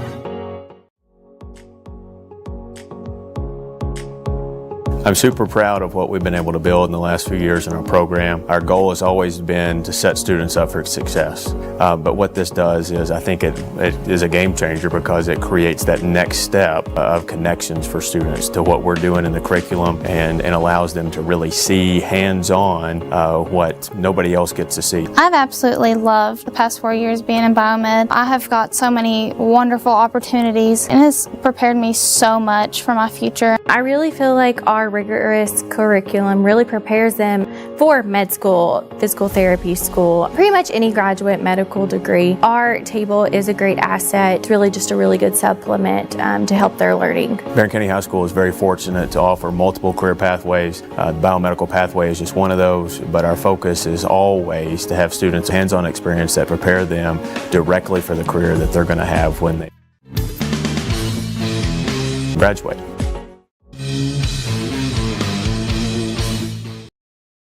Sixth first district game of the season over the Warren East Lady Raiders. Coach Piper Lindsay here with me now. Coach, congratulations to you. Hard fought win for you tonight. Yeah, it was. It was tough. I thought second quarter was a bright spot. I thought defensively we were really good. Obviously it hurt us losing Abby, but I thought we had some kids step up. I thought Riley Wilson was awesome. She's one that they've all been playing really good JV basketball. They have, and she's one that we really wanted to kind of give a chance. And she took it. She ran with it. She had some offensive boards, some putbacks. Definitely proud of her effort. You knew it was going to be a battle. Warren East is, I can't believe how much they've improved since last year. We talked about they had won that game over Metcalfe County. They beat Hart County by 17. They beat Russell by 14. And they just really pressure you. You've got to be able to, control the basketball. Right. They kind of, remind us of us, honestly. Just very, very good guards that can shoot it. They got quick release and three girls that are almost the exact same player, and the Lawson girls and then the Carver. But they play hard. They pick you up full court most of the time, and they get after you, and they make you kind of play fast, which is one thing we kind of wanted to do is, slow down. But definitely they're a really, really good basketball team, and we were lucky tonight. I know. You mentioned Abby Varney went out with 5:19 to go in the first quarter, and she didn't play the rest of the half, but came back, got her two baskets in the fourth quarter. But as you mentioned, Riley Wilson and Shelby Bird, I thought, stepped up tonight, coming off the bench. Yeah, Shelby did too, and she just brings another guard that has to handle the basketball for us. And of course, early we were missing a lot of shots around the basket, and we were pretty much the whole night. But Shelby does give us another guard, and then like I said, I got to brag on Riley. I just thought she played strong. She guarded, number 23, which was a pretty good player, and of course KG had to guard somebody that's 6'1", and did well on her. And of course Elmo and Ann Ashley pretty much played the whole first half. Yeah. So I thought that the second quarter, like I said, was a big spark, and a lot of that was due to Riley and Shelby. And I'm not sure Katie Elmore and Ann Ashley even got out of the game at any break at all, except for a timeout or something the entire night. I thought they did a great job handling the basketball. They did. I think maybe towards the end of that third quarter we were able to give them a slight little break, but that was pretty much it. And like you said, right now we're just playing 6-7 kids, right. And we got to battle through it. Of course, we got to turn around and play again tomorrow. That's right. But obviously we were going to do whatever it took to win tonight. Right. You got Greenwood tomorrow, 3 o'clock in that State Farm 4th Region Challenge. The Lady Gators, Leah Trent. I think they lost the Grant girl from last year, but you got Trent and a few other starters that are back that played quite a bit last year. Yeah, and a new coach too. We've watched a little film on them, but it's all about Trent. I feel like it's always got to stop her, and honestly, Katie Murphy's always been the one to guard her. Right. So we're gonna have to throw some different things at her and figure out something else as far as guarding her. But regardless, continue to get better. We got a team basketball, got to get better. And I know Trent has played 6 years of the varsity. I was looking at the stats, getting ready for the game tomorrow, and 2,300 points in her career. Goodness. Wow. Yeah, that's a lot. Well, hopefully we can hold her. Hold her down tomorrow, okay? Yep. All right. Coach, congratulations. Okay. See you tomorrow. Thank you. Coach Piper Lindsay and the Trojanettes winning 42-36 over Warren East here tonight in a huge district game. Coach's comments Brought to you by McDonald's. Enjoy a meal today at McDonald's on Smith Road. We'll continue our post-game wrap-up here, brought to you by CPC Commodities. Proven at our farm and made for yours. The Trojanettes actually trailed by 1 at the end of the first quarter. It was 11-10, and then they came back in the second quarter and outscored Warren East 12-2 to take a 9-point lead at the break. It was 22-13 Trojanettes at halftime. In the third quarter, Warren East scored 11 to Barren County's 9, and still led 31-24. Warren East did cut the deficit down to 4 on several occasions, but Barren County pulls it out to a 42-36 victory tonight. Warren East had 13 field goals. 5 of those were three-point shots. There were 5 of 9 from the charity stripe. Madison Lawson led the way for Warren East tonight. She had 11 points, had 4 baskets and 3 of 4 from the charity stripe. Sam Carver with a couple of threes for 6. Kennedy Lawson also had a couple of threes for 6 points. Ray Ellen Jones scored her 2 buckets in the first quarter on a 3 and a 2, finishing with 5. Riley Jones had 4 on a field goal and 2 of 3 from the foul line. 2-point basket from Lydia Jones and also from Kiana Collins. For the Trojanettes tonight, they had a total of 20 field goals in the ball game. Only 2 of 6 charity stripe.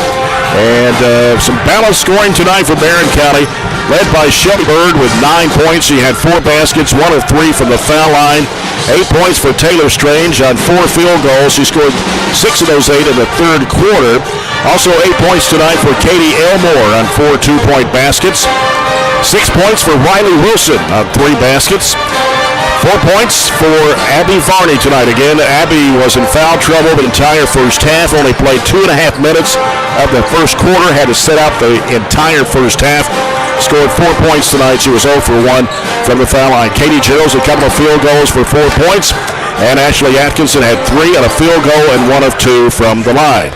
But again, the Trojanettes win at 42-36. They go to 4-0 on the season, 1-0 in district play. Warren East drops to 3-1 and 0-1 in district play. And as far as our MVP of the game, brought to you by Edward Jones Financial Advisor Jamie Harris. Our MVP of the game tonight, we'll give it to Shelby Bird. She was the leading scorer tonight, 4 baskets and 1 of 3 from the charity line for the 5'6" freshman. When we come back, we'll get ready for the Trojans and the Raiders. We are in between games. We're about 13 minutes away from the Trojans and the Raiders. We'll take this 2-minute break and come back with pregame coverage of the Trojans and the Raiders next here on 104 The Score.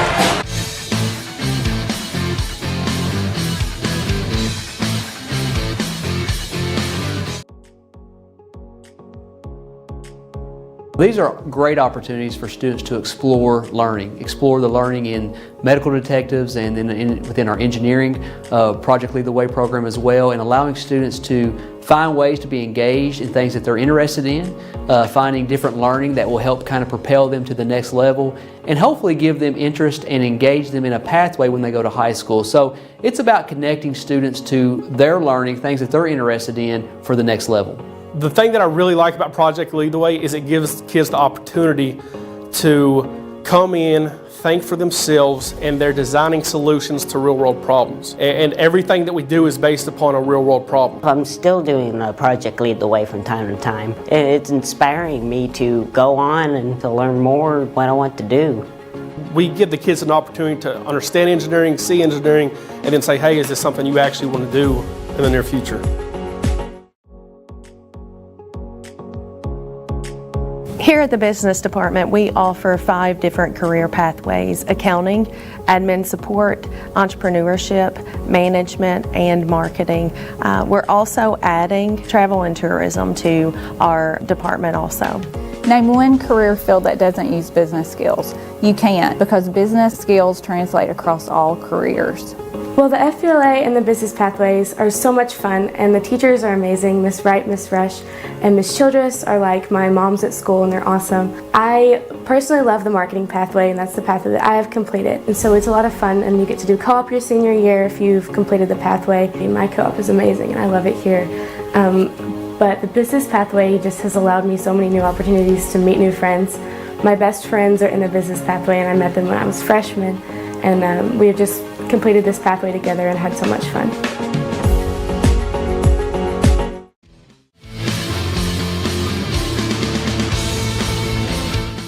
stats real quick from the girls' game. Oh, sorry. Didn't know you had your headset on there. Sorry. Okay. Real quick, you want to finish? Let's go over the stats real quick. We were 20 of 49 for 41%. We did not hit a three, only attempted three. They were 13 of 37 for 35%. They were 5 of 15 from three for 33. Big number for us tonight. We only turned it over 5 times. And we forced them into 11 turnovers. We out-rebounded them 31-24, had 10 offensive boards. Just a couple things real quick. I thought we played really well with Abby only playing basically a half. So it forced some other kids to come in there, take care of the basketball, get things done. A win's a win. I think we got better tonight. We had some kids step up. Riley Wilson stepped up, came in there, had some big offensive boards. Obviously Shelby played some big minutes. So we're kind of evolving. We're getting a little bit deeper of a bench. We're getting some roles identified. So I think this is a good win for us, and we'll move into another challenge tomorrow night within the region. Yep. Time to get into Don Franklin Glasgow countdown to tip-off for the boys. Tip-off the season with huge savings and score big at Don Franklin Glasgow. Barren County Trojans ranked 7th this week in the 4th region. Coming to tonight's District 15 matchup with Warren East at 2-2. Barren County getting his 270th win of his career on the road in Logan County on Tuesday night, 68-49. The Trojans hitting 11 three-pointers behind William Compton's 23 points and 6 threes.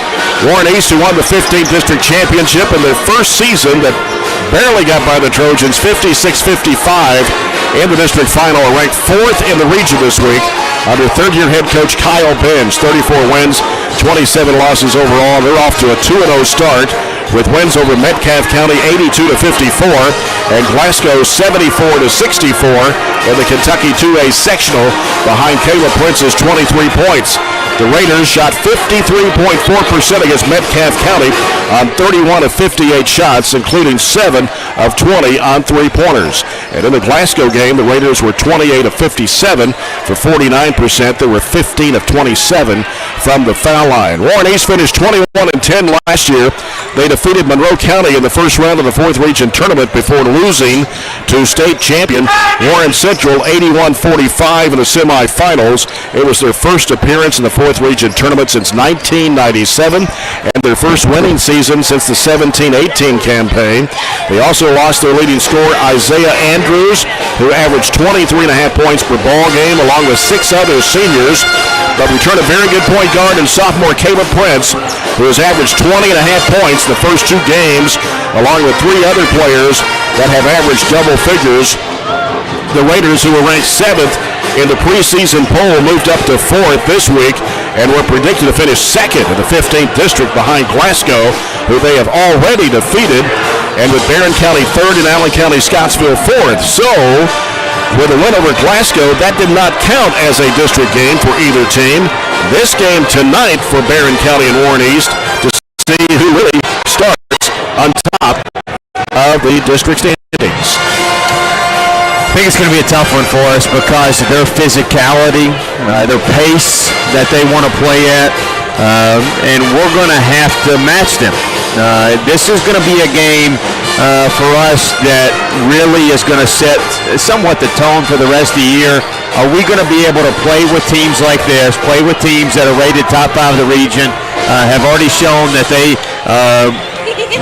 maybe possibly are the number 1 team in our district with that win over Glasgow. So this is really going to be kind of a show test for us and what we can demonstrate to the rest of the region. So I think we have to handle their tempo. They're averaging 78 points a game. We have to handle their pressure.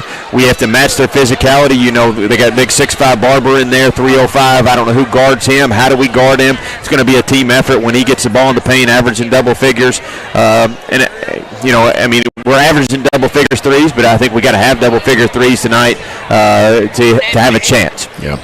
Okay, the Coca-Cola scoreboard. Couple of scores to update. Westmoreland girls beat Allen County Scottsville 45-38, and Bowling Green has defeated Glasgow in the girls' game 56-49. That's the latest scores on the Coca-Cola scoreboard. We got more to come in the Don Franklin Glasgow countdown to tip-off.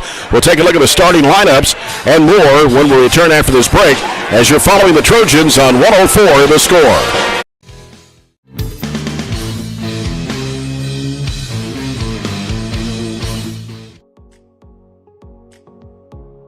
either learning about animals or being outside in the greenhouse. My SAE project is a farm-to-table cookbook. I like to cook, so I thought that I would make a collection of recipes that you can get the products for here in Barren County. Being able to see them make the connection between what they're learning in class, how to grow and produce their own food, that hands-on learning piece that they might not get otherwise. And so that's really rewarding for me. I have been taking ag class since my 8th grade year. In 8th grade, I was able to be the BCMS FFA secretary, and that's when I first started falling in love with FFA and ag classes. It has made me such a better public speaker. Before FFA, I was scared to get up on the stage and give a speech or even perform with the drama club. But now it has helped me become a better speaker, a better leader, a better server as well, because FFA is also very service-based, and it really has helped me come out of my comfort zone. Medical Detectives is part of the Project Lead the Way curriculum, a feeder to the biomed program at the high school. One of the things that I really enjoy about this class is that it does expose the students to a number of different medical careers and give them ideas that there are numerous potential career opportunities for somebody in the medical field. I would definitely recommend the class for someone who has interest in medical sciences, and you'll learn a lot about the brain, vital signs, and just all around a lot about science. Classes that we're offering here with Project Lead the Way, it allows them to have those real world problems where they're able to connect with each other, connect across soft skills that they're able to develop and work through those problems together. And so within our school, within our district, we provide lots of different opportunities for students to learn, to grow. And so that's what our goal here is at Barren County Middle School, is to empower students through our learning opportunities.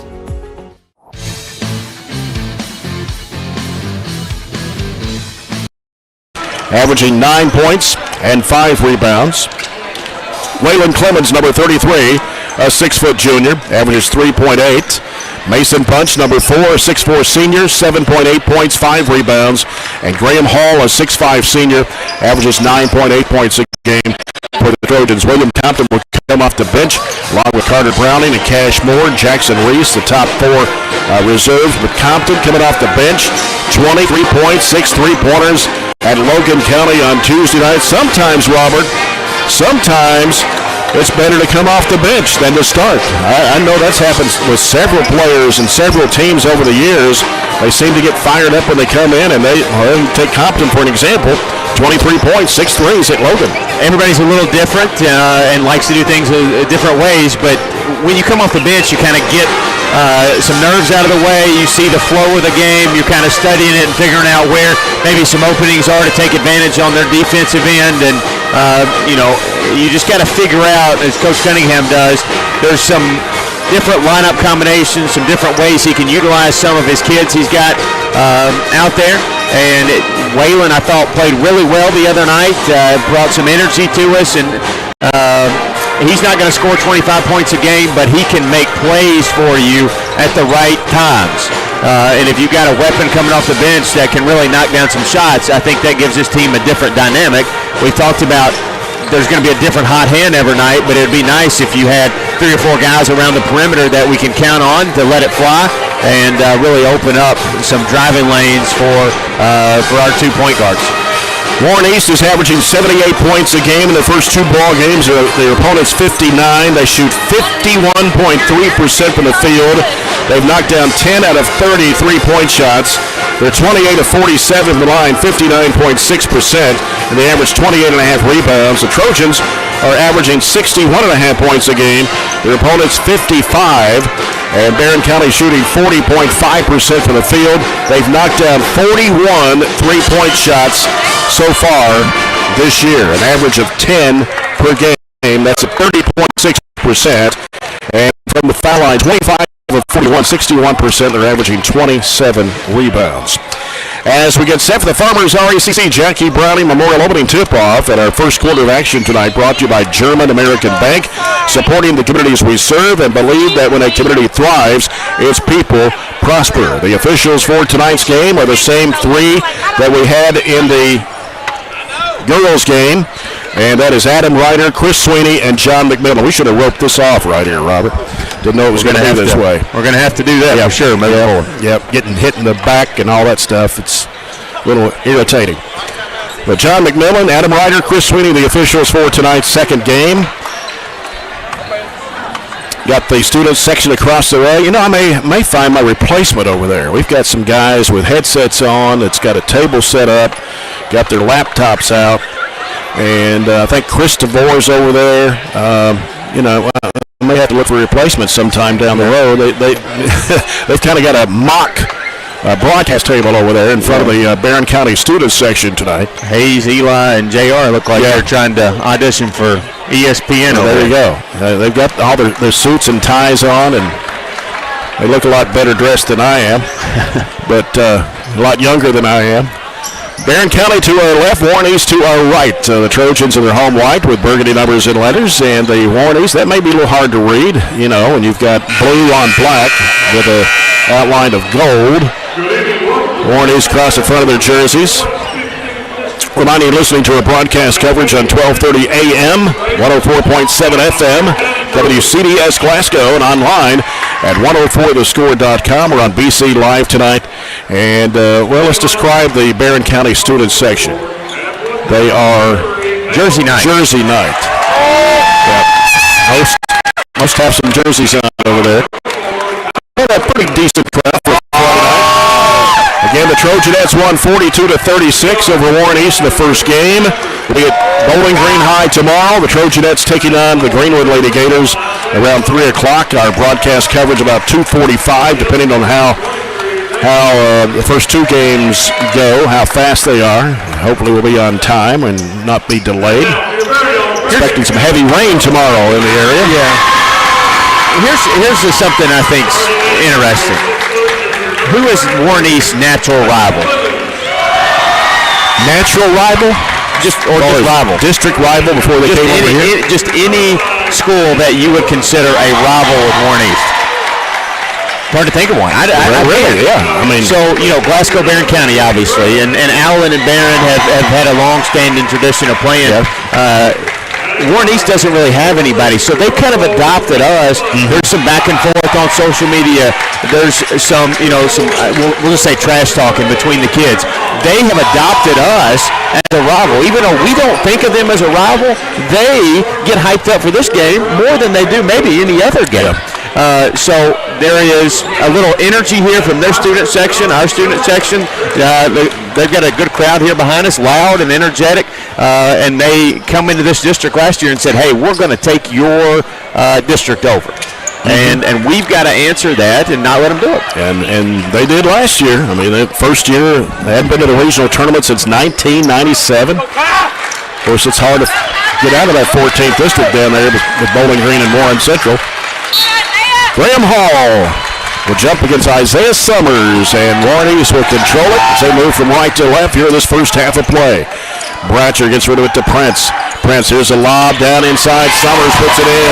Got it in midair and just laid it in. Got to see basketball there. They threw over top of us and got a layup to start it. Warren East ranked 4th in the region this week. Barren County number 7. Here's Tate Spillman looking for help. And popping out the end of this Hall, he'll hand it right back to Spillman. Spillman floats it in a high post there to Mason Bunch, gives it back off to Bewley. Bewley now feeds it to Hall, right side, out to Spillman. Can't shoot the three. They come chasing after him. And now gets rid of the basketball to Hall at the left elbow. Back over goes to Clemens. Clemens now will give it to Spillman. Can't get open for a three-point look. Now he needs help. Hands it back off to Bunch out between the circles. Back to Spillman to the right side. Spillman goes down the corner to Clemens. Clemens has it swiped away. Prince has it. Prince down the left side. Clemens picks him up and cuts him off. He'll bring it back out front. Barren County man-to-man defense. They work it around the right side. Here's Summers penetrating in the lane. Jump stop. Puts it up. No. Rebound Hall. He'll give it off to Bewley.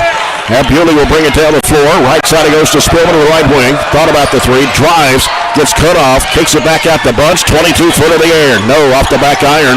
Rebound pulled down by Parsley. He'll give it to Prince, and Prince will call the play as he comes up court with it, dribbling the basketball. Double screen out top. Angles off left, cuts back right, between the leg dribble, drives in, flips up the shot, no. Taken off by Bunch. He'll give it off to Clemens. Clemens races into the front court, throws it behind him to Bewley. Bewley across the key, back over to Bunch, floats it down there to Clemens. Clemens now on the dribble, left-handed, hands it back off to Spillman. He drives in, flips up the shot, and hit it. Good job. Early contact created that separation, and then he got his balance back to throw it off the window for our first bucket. The 2 minutes gone here in the first quarter. We're tied at 2. As they go left side with it to Bratcher. Bratcher drives in, throws it up on the run, and hits it. 4-2, Warren East. Bratcher, one of the 4 kids from them, averaging double figures. Yep, Spillman drives in. He gets hacked by Dane Parsley. I think, both coaches watch the girls' game. And if I'm talking to my kids beforehand, I'm going to give them a little bit of that, hey, let's just get after it. If we get in foul trouble, we'll adjust, but play as physical as the referees will allow it within the confines of the game. Right. Spillman hits the free throw to make it 4-3. 5:45 to go here in the first quarter. Spillman for the second free throw attempt, and it comes off. Batted up in the air, pulled down by Summers. I'm not sure Summers even played in the first 2 games. But it started tonight's place of Jacarius. Here's a ball going out of bounds. Prince threw it back out, thought somebody was there. Barren County's basketball. We mentioned Jacarius Barber, 6'5", 305 senior. Is he on the bench? Yeah, he comes off the bench for them. And he averages 10.5 points and 9 rebounds a game. Here's Mason Bunch, right elbow. He looks, puts down the dribble, trying to work inside. He'll give it free throw line. Clemens hits it. That's the way Whalen can score the basketball right there, under control and stepping into a 15-footer. And Barren County takes the lead 5-4 as Prince crosses into front court. Double screen out top. He dribbles, sends it off now to Pettigo. Pettigo back over to Parsley. He drives a baseline, lost the handle, got it back, put it up and in. But he walked because he took the ball with him. Even though he bobbled it, he still was in possession of it. 6-5 Warren East, and Bewley is going to be fouled by Prince. That's his first, and Warren East number 2 foul of the quarter. And so it's Barren County's basketball on the side as it comes into Hall, gives it right back to Bewley. He's going to drive to the basket, puts it up and in. Our conventional flip play out of the side out, and he just took the handoff right to the rim. 7-6 the score. Here's Bratcher with it on the left side. He'll dribble it out. It's over to Prince on the right. He's guarded by Clemens. Goes down the corner, and the Pettigo 3 is no good. And the ball is going to be rebounded by Clemens. A lead pass up to Mason Bunch. Bunch back behind the arc, can't shoot. Gives it to Clemens. Drives in, goes up on the left hand, and puts it in. Left-hand separation there. Extended that left arm off the window, too. Buckets for Whalen this court. And Barren County takes a 9-6 lead. Pettigo falls down. They have 2 players fall down. He's going to get Tate pushing through a screen. And that will be his first foul of the quarter against Barren County. And it'll be Raiders ball in front of the student section to our across the way. Comes out to Prince. Gives it to Pettigo. Pettigo looking, floats it in there. It's picked off by Bewley. They try to go to Parsley with it. Bewley works it in the front corner of the right-hand side behind the back dribble. Gives to Bunch. He'll fire it up for a 3. It is no good. Crashing aboard Parsley. A foul on Hall. His first, team second.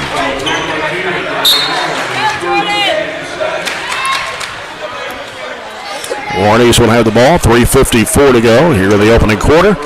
Barren County 9, Warren East 6. Prince directing traffic. Gets it in front court. That double screen again. Wants to penetrate. Left of the lane against Clemens. Back and forth. Works it inside. One-handed shot. No good. Clemens with a rebound. Clemens being chased by Prince behind the back dribble. Races into the front court. Nice ball handling by Clemens. Here's Mason Bunch at the left elbow. Has to send it back out front to Spillman. Now Spillman putting down the dribble. Off the right side to Bewley. Gets a screen from Hall. Has to go to Clemens. Left side to Spillman. Screen by Bunch. Can't penetrate. Gives it back to Bewley. Give it to Clemens on the right side. Clemens gets around the right side of the key. Gives to Spillman. Can't shoot the 3. Goes back to Bewley on the left wing. Now he wants to drive. Across the lane. Here's a three. Spillman, high arching shot, no good. And the rebound comes off to Warren East. So racing in front court. Here's a off-balance shot, no good. Put back up and in by Summers. Warren East very active on the offensive board that trip. And it's 9-8. We got a new player in the ballgame, Jordan Hogue, a 5'9 junior. Hall circles around, gives to Bunch, gives to Spillman on the left side, halfway to the corner. Skip pass, right corner, Bewley lets it fly for three. It's an air ball. Bunch has it back, put it up. It is good, and a foul. Offensive rebound of our own. The first one, we have not done a great job shooting a three tonight. We're now 0 of 4, but we haven't missed in the paint. So we're going to have some changes in the lineup here for Coach Warren Cunningham. Carter Browning, 6'3 senior. Cade Hardy, 5'11 sophomore. And William Compton will come in for Mason Bunch if he hits the free throw. Here's his shot. It's up and in. 3-point play for Mason Bunch. Barren County leads it 12-8. So now the two starters on the floor are Bray Bewley and Tate Spillman. We got Hardy, Compton, and Browning. Prince off to Bratcher. Bratcher wants to drive, dumps it inside there, and a shot put up and in. They had a new play in the ball game as well. That was number 40. Ethan Sloan, a 6'5 junior. Three out of the corner for Compton. Right where he left off in the Logan County game. Didn't get a perfect pass, had to actually catch it with one hand, bat it down, and set his feet, but is still able to knock it down from the deep corner. So the People's Bank 3-point shot for Compton. Shot a fall away, no good off the back iron. Rebound to Spillman. Trojans have it, leading by 5 with a minute 45 to play. Little head fake, wants to drive in, gets hacked, got it back though. Comes out to Hardy. Hardy wants to penetrate. He'll throw it off in the right corner to Compton. Back out to Bewley. Finds Browning. Oh, throws a bad pass right in the hands of Prince. Prince behind the back dribble. Takes it to the basket. Puts it in. Oh, an athletic move to the rack for Caleb Prince for his first two. And it's 15-12. Bewley hanging off right. Gives to Spillman. High arching shot. Going to come up short. And with it is Sloan with a rebound. 15-12, Barren down to a minute 5 to play. Now Prince trying to make a move on Bewley. Goes right side with it, long. Three by Bratcher, no. Long rebound, Prince has it on the left side. And a long three again. It's way off the mark. Didn't even draw iron. It's tipped out. Bewley's got it. Off the missed shot from Hogue. 48 seconds to play in the quarter. Bewley. Left elbow, Browning. Off to Compton. Three in the air. Yes, sir! Good call by Warren. We knew he was coming off that screen high. Who knows why Warren East went underneath on him, who's made 8 threes in the last 2 games. Yeah. 18-12, Barron's largest lead at 6. 23 seconds to play in the first. Prince with the basketball against Bray Bewley. Takes him one-on-one. Fires it off the right side. Another new play in the ball game. And a whistle. We're going to have a blocking foul. That was Michael Clark who just checked in, a 5'11 senior. And they're going to put the blocking foul on Carter Browning. His first third-team foul of the quarter. Carter had the right idea, just didn't get there quite in time. And so that will put Michael Clark at the free throw line. I don't remember him even playing last year. He's a senior. You look down the bench, and I don't see Barber. Is he not dressed? But I don't even see him with the team. No. We don't get an injury report or an update or anything like that, but I don't see him, and you would think he would be in the game by now, averaging double figures with his size if he was playing. Yep. Second shot is good for Clark. And back in for Warren East is Isaiah Summers. We've also got Sean Rigsby in the ball game. Here's a run out. That's a tough intended pass for Hardy. It's going to be picked up by Clark. Gives to Bratcher. Bratcher curls around the left wing, feeds it in the lane there to Cash Carter. Out of the corner shot, no good. Rebound to Clemens. Heaves it up, and that will do it for the first quarter. And after one, it is Barren County 18, Warren East 13. We'll be back with the second quarter after this timeout. You're following the Trojans on 104 The Score.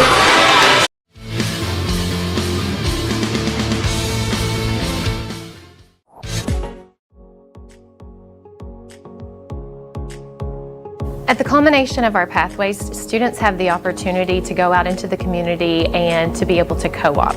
It's through these experiences that kids get real life experience. They get to practice the skills that they learn in the class, hands-on. I'm working here at Commonwealth Broadcasting Corporation, and it's just really awesome. I get to do lots of cool stuff like write commercials. I've voiced a couple commercials, and I just kind of help out with whatever anybody needs. My favorite part is getting to meet all the different kinds of people and also just getting opportunities like this co-op. It's really just been a wonderful learning experience. Favorite part is just being able, instead of being in a classroom where you have to sit all day, you're doing your own work for something that you're actually interested in. I would recommend this course to other students just because it'll let them know if they would like to do this for a career.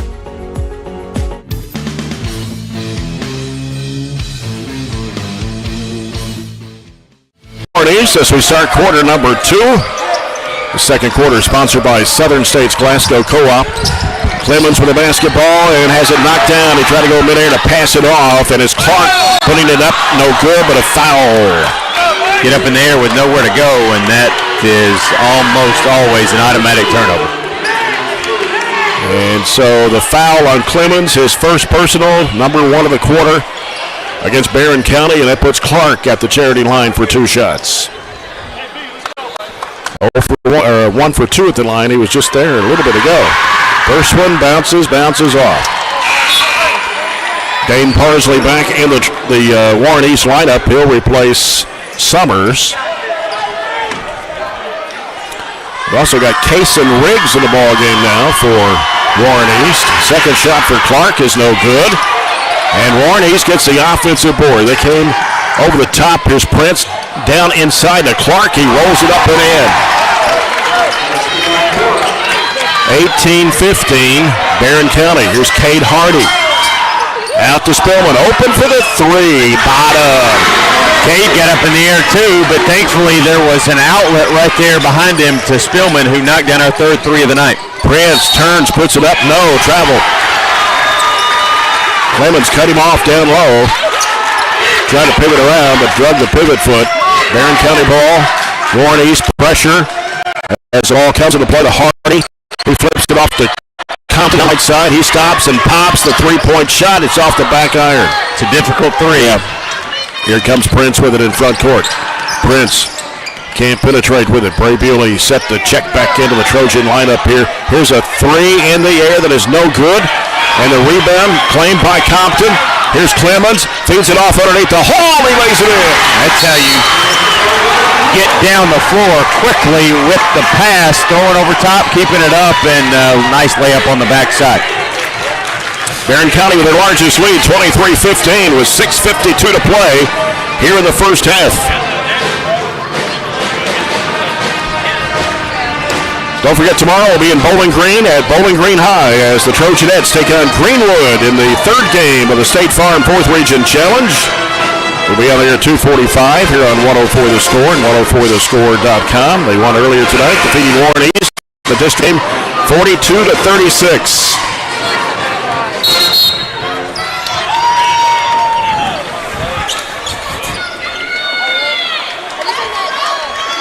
Bray Bewley checks back in. So now Bewley, Clemens, Spillman, Compton, Hall on the court right now for Coach Warren Cunningham. Warren East basketball as it comes into Prince. Prince brings it across the line. Sends it off the right side to Pettigo. And the ball gets away right in the hands of Compton. It was juggled by Clark, reloaded by Summers. Clemens with a hesitation move underneath the hole. He lays it in. Whalen, Will started that, getting the deflection and the turnover, and Whalen led the break all the way for the assist. Here's Bratcher with it for Warren East. Almost threw it out of bounds. Had to be chased down by Parsley. Spin move, kicks it back in the corner. Bratcher for three. It's off the mark. Rebound comes off to Clemens. Clemens gives to Spillman. Spillman working around to the right side. Bounce pass Compton. 25-footer. Bingo! Deep three right on the Bobby Steenbergen logo for his third one of the night. 28-15 Barren County. Here's Prince with it on the left side. Prince trying to make a move. Back and forth on the dribble. Dumps it down inside there. Shot goes up. No. Air ball. Clemens out of the air with it for the Trojans. Ahead up to Bewley. Gives it back to Clemens. Clemens dribbles, hands it to Spillman. Spillman thought about a 27-footer there. A little heat check for Compton here. Compton off to Bewley. Feeds it back to Compton. Three if it goes. It's no good this time. Hall pulling down the rebound, but got it knocked loose. Going to have a layup at the other end. It's up and in as Pettigo gets his first two. And it's 28-17. Clemens thinking about the three. Now gives to Hall, out to Spillman. Spillman back to Clemens. Compton's open over here, but they can't get it to him. And now Clemens off to Spillman. Turns and fires. Got it! Been a good quarter for the three. We're right at 50%, over 50%. 3 of 5. Actually, 3 of 6. We were. I can't do math. 5 threes so far. So what? 5 of 6? 5 of 7? Here's Dane Parsley trying to work inside, muscling it up. Shot goes up and in. Foul on Hall. Well, it wasn't on Compton. I think they'll put it on Hall. Yeah, his second. Team second of the quarter. Parsley gets his second bucket of the half. And so Hall will check out. Mason Bunch back in the Trojan lineup. 31-19. If he didn't bring his arms down, I think he'd have been okay. Anytime you bring your arms down to kind of cave down on your man, they're going to call you. Parsley with a shot, no good. Rebound to Bewley as he cradles it. The work up court against Prince, gets it across the line, races down, flips it over to Mason Bunch for three. Oh, it's out. Spun out of the rim. Ball knocked away. Inside, here's Clemens, turns, looks, hands it back off to Bewley. 17-footer, no good. And the rebound comes off to Warren East. Here's a long pass down the floor. Parsley bounce pass in the corner. Three for Pettigo. No. Crashing aboard is Bewley. Bewley down the middle. Ball deflected. Stolen trying to throw it over the top. Here's Pettigo driving, and he's going to be fouled. I think it's on Clemens.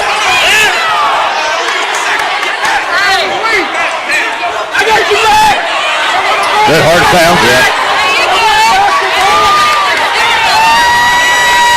And both teams going to the bench. Yeah, we got a little mouthing going on out there. I'm going to watch the replay on this. I think it was just a good hard foul. Wayland had his hand in the bag, but he also had his left arm going for the basketball. They don't have the benefit coming over here and looking at the replay like we do. Like the little added feature here on BC Live with the instant replay. I think it was just a good hard foul. The reaction afterwards is what is going to draw this as an intentional foul. And here's what I'm going to tell you. The reaction of Warney's coach running halfway out here on the floor, we all know how he kind of gets animated. And then their player kind of getting up in Wayland's face is what caused it to be an intentional foul. Yeah. They can sense the energy around this game, and they say, hey, we're going to get control of this, and we don't want it to get out of hand. So that's why it's an intentional foul more than action on the floor. Pettigo hits the free throw. He'll have one more. 31-20. Second one is good. 31-21. Warnies will have the basketball. That was Clemens' second personal, so he has to go out. 3 team fouls on Barren here this quarter. None on Warren East. That's what's kind of unfortunate for us is Wayland's playing so good. We need him on the floor, but for half this quarter, he's going to have to set the halftime. Ball comes in the corner to Clark. We give it out to Prince. Now penetrating down the lane, floater, no good. Ball knocked out of bounds by Warren East. Barren County will get it. 4:01 to go here in the second. All right, 10-point lead, 4 minutes to go. How does the rest of this quarter go? I think it's going to drastically affect how the rest of this game goes. Yep. Spillman trying to penetrate down the lane, puts it up, no. Ball slapped out. Prince has it for Warren East. Toss over dribble, back in the lane, puts it up and in. Prince so quick and And Coach Cunningham wisely calls a timeout here. 6-0 run by Warren East. You not only get that 6-0 run, but you get that energy. And you get the energy over here, and you get the momentum. I know that's a word I use a whole lot, but ultimately, this game has been a game of runs and swings already back and forth. A couple of scores on the Coca-Cola scoreboard after one. Metcalfe County leading Clinton County boys 17-12. Into the first quarter, Westmoreland, Tennessee 13, Allen County Scottsville boys 12. I think that's all I've got so far. Nothing on Glasgow and Bowling Green as of yet. Cumberland Monroe. Cumberland girls won 49-42 over Monroe.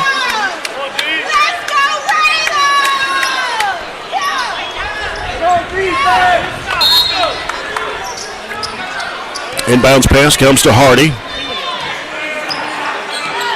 We come out of the People's Bank timeout. Right side to Bewley. Bewley Prince really putting the pressure on him. Trying to back door, couldn't do it to Spillman. Has to throw it back out to Hardy.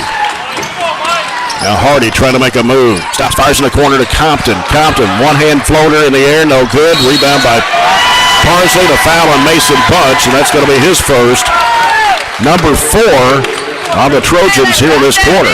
We got to crash the glass, but we got to crash it responsibly and smart. If there's a guy in front of us, we can't just go through him, and we're going to get that foul call. Prince gives to Clark. Left side over to Bratcher. Bratcher back out front. Prince trying to go Bewley one-on-one. He pumped it. That's a call that we've been lobbying for a while. It is a violation, and their third turnover of the quarter. Ball comes into Bewley. Bewley out to Hardy. Comes back out front now to Bewley. Swings it right over to Bunch. That Bunch, one dribble. Pass is deflected by Parsley in that court. There's Spillman there to get it.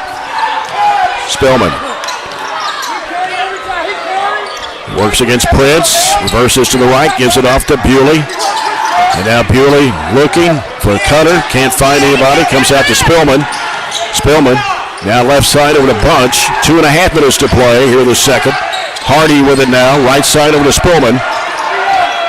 Now Spillman looking. Back out front. They swing it to the left side. Hardy with it. Hardy trying to make a move. Can't. Gives it back out to Spillman. He gives it to Bewley. Now right side with it is Compton. Now here's Hardy launching it up for a three. Yes, sir! Cade off the bench with a deep three, joining in the three party. That's 4 this quarter. 6 for the ball game for Barren. Back up to 11. It's 34-23. Bratcher with it against Spillman. Falling down. Ball's loose. And coming up with it was Cade Hardy. Threw it right in the hands of his teammate. And here's Bewley into the front court. Bewley off to Spillman. He'll try it for a three. It's off the mark. Cade Hardy rebound. Back out to Spillman. Tries it again for three. It won't go. Ball slapped down loose. Hardy's got it. Goes it away in the bunch. In the corner. Compton with a three ball. Yeah! The third try is the charm for the three. Cade Hardy, couple of back-to-back possessions where he's in there digging out some loose ball, offensive rebounds, gets a steal on one end, and we get to our largest at 14 with that three ball on the third opportunity. And a minute and a half to go here in the second quarter. 5 threes here in the second quarter. 5 of the 7 field goals have been from way out on the court. We don't have a college line or even an NBA line, but we're flirting with that second or third line with a lot of our shots. Warren is talking to the guys about getting to the line, but right now when we find the groove, we don't worry about where the line is. We're catching it, letting it go, and I like the way that we're getting in there and crashing the glass. We've got to make sure if we don't get it, we've got one, maybe 2 guys rotating back to keep them from getting those fast breaks. But right now, what we're doing is working. A little bit of offensive rebound, a little bit of three-point shooting, and they've gone cold. Has helped. Yep. 37-23, Trojans. 7 threes in the first half for Barren. I said we need double digits. We might get it in the first half. There's Caleb Prince with the basketball for Warren East. In the corner, Bratcher back out to Prince. They also brought back in Cash Carter, number 1, a 5'9 freshman. There's Pettigo with it. Pettigo can't shoot. Spillman really put the pressure on him. Bounces back out and almost get. Oh! He missed it. And now we're going to get a foul on Carter for the push-off. His first. That's just the first foul of the quarter. We were lobbying after hard for an over and back. I think he was about a millimeter away, but we get the turnover anyway. Pretty close. Here's Mason Bunch back out to Spillman. Spillman getting pressure now from Pettigo. Gets away from him, spins, looks, gives it back over to Bewley. Now Bewley finds Hardy on the baseline. Hardy trying to make a move inside. Bounce pass it there to Spillman. Flips it up. Got it! A foul! What a move! What a pass by Cade. A cut by Tate. Falling down, flips it from his hip. Knows where that corner of the glass was and gets it to fall. A little bit of energy going the Trojans' way right now. And that second foul is on Cash Carter. Spillman at the line, 39-23 Trojans. And a free throw shot, no good. And the rebound gets knocked loose, but picked up and finally got swatted away there by Spillman, but Warren East gets control of it. Here's Prince. He'll send it off now to Carter. And now here's a ball gets knocked around and turnover by Warren East. Spillman behind the back dribble. Prince trying to put the pressure on him. Gets it across the line. Now reverses back to the right. Hands it off to Bunch. 22 seconds to go in the half. Play for one. He's covered up by Summers. He'll send it off to Hardy. Hardy back out now to Bunch. All right, we got to go. 10 seconds. Goes to Spillman. Spillman wants to drive, cut off at the baseline, looks, throws it way back out to Bewley. Three in the air, short, and the ball is loose and picked up. That will do it for the first half. And Barren County out to a 39-23 lead with a bushel of three-point shots, hitting 5 trays in that second quarter to outscore Warren East in the second quarter, 21-10. 39-23, a 16-point lead for the Trojans here at the break. We'll come back with our halftime report brought to you by Extreme Cheer after this timeout as you're following the Trojans on 104 The Score.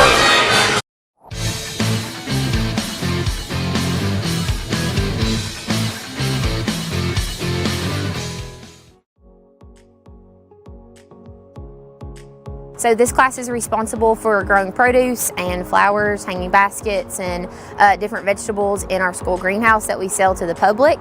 We also use the produce that's left over after our annual plant sale to grow here in our raised garden beds, and then we harvest that produce throughout the summer. And then all of that produce gets donated to the Barren County Reads and Feeds program here that we do within our school district.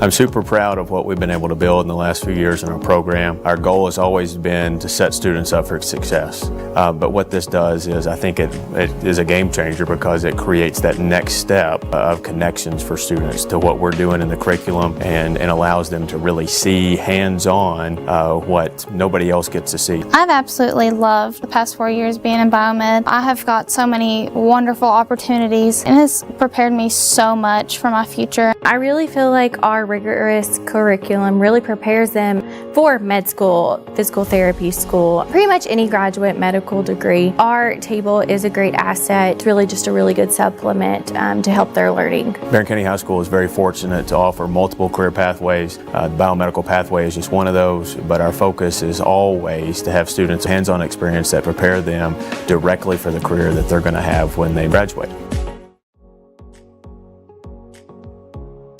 Either learning about animals or being outside in the greenhouse.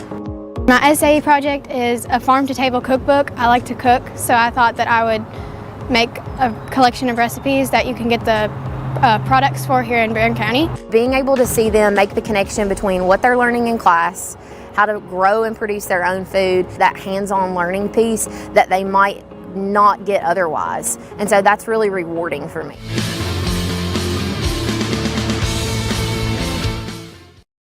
23 here at the break. 18-13, the Trojans led after one, but outscored the Raiders 21-10 in the second period of play. For Warren East in the first half, as we welcome you to the Extreme Cheer halftime report.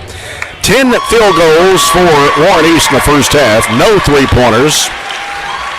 They were 3 of 5 from the charity line, and looking at scoring, Caleb Prince has 4. Kyler Pettigo has 4. Dane Parsley with 4. Isaiah Summers with 4. 3 points for Michael Clark. Brendan Bratcher with 2. And Ethan Sloan with 2 points in the first half. For the Barren County Trojans, 15 field goals in the first half. 7 of those were 3-pointers. 2 of 3 from the charity stripe. And it's William Compton coming off the bench. 4 trays for Compton for his 12 points. Tate Spillman with 11 points in the first half. Couple of trays, couple of 2s, 1 of 2 from the foul line. Graham Hall with 4. Waylon Clemens with 4. Both Hall and Clemens picked up 2 fouls there early in the second quarter and had to sit out the rest of the half. 2 points for Bray Bewley. Mason Bunch with 3. And let's see, Carter Browning played some minutes. Kate Hardy knocked down a 3-point shot coming off the bench. So Barren County with their largest lead of the ball game here at the half, 39-23.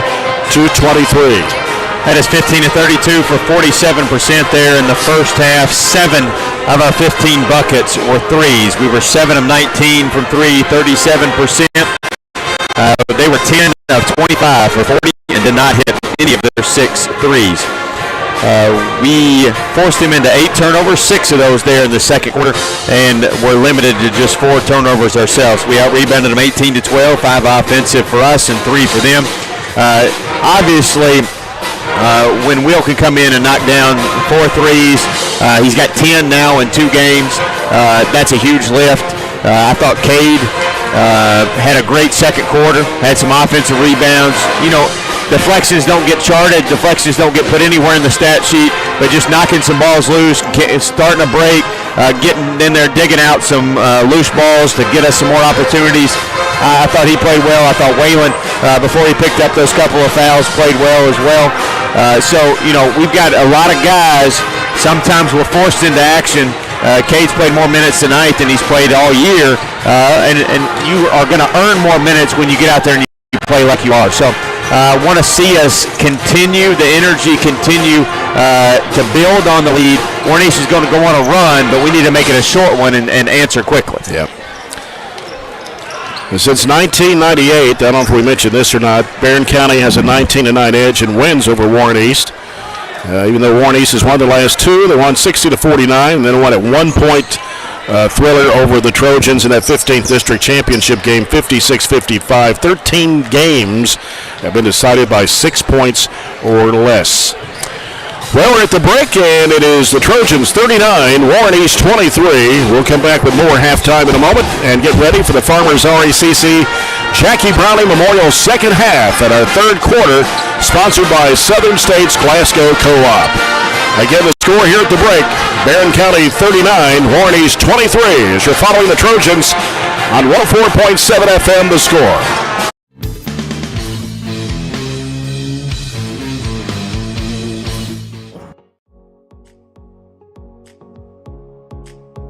These are great opportunities for students to explore the learning in medical detectives and within our engineering Project Lead the Way program as well, and allowing students to find ways to be engaged in things that they're interested in, finding different learning that will help kind of propel them to the next level, and hopefully give them interest and engage them in a pathway when they go to high school. So it's about connecting students to their learning, things that they're interested in for the next level. The thing that I really like about Project Lead the Way is it gives kids the opportunity to come in, think for themselves, and they're designing solutions to real-world problems. And everything that we do is based upon a real-world problem. I'm still doing Project Lead the Way from time to time. It's inspiring me to go on and to learn more what I want to do. We give the kids an opportunity to understand engineering, see engineering, and then say, hey, is this something you actually want to do in the near future? Here at the Business Department, we offer 5 different career pathways: accounting, admin support, entrepreneurship, management, and marketing. We're also adding travel and tourism to our department also. Name one career field that doesn't use business skills. You can't, because business skills translate across all careers. Well, the FBLA and the business pathways are so much fun, and the teachers are amazing. Miss Wright, Miss Rush, and Miss Childress are like my moms at school, and they're awesome. I personally love the marketing pathway, and that's the pathway that I have completed. And so it's a lot of fun, and you get to do co-op your senior year if you've completed the pathway. My co-op is amazing, and I love it here. But the business pathway just has allowed me so many new opportunities to meet new friends. My best friends are in the business pathway, and I met them when I was freshman, and we have just completed this pathway together and had so much fun.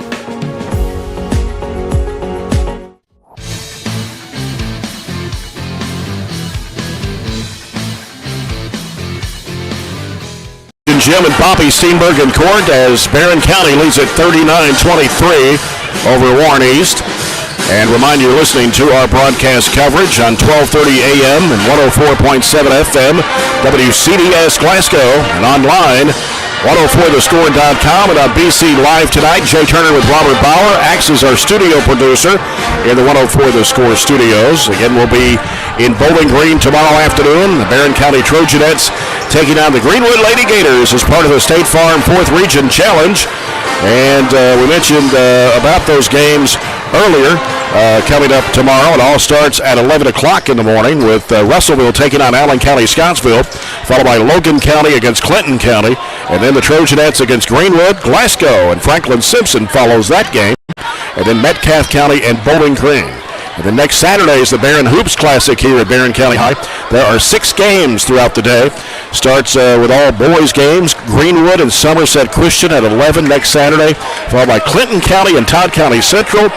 And then after that, it's Russell County and Louisville Pleasure Ridge Park. One girls game will have the Trojanettes against Casey County at 3:30 next Saturday, and then the Trojans against Edmondson County, and then the nightcap, it's Bowling Green against Louisville Fairdale. Lots of basketball in the next 2 Saturdays, lots of teams to watch. And, of course, next Friday night, we're back here with the Trojans and Trojanettes hosting Allen County Scottsville, another 15th District doubleheader. One more week to Christmas break. One more week. Yep.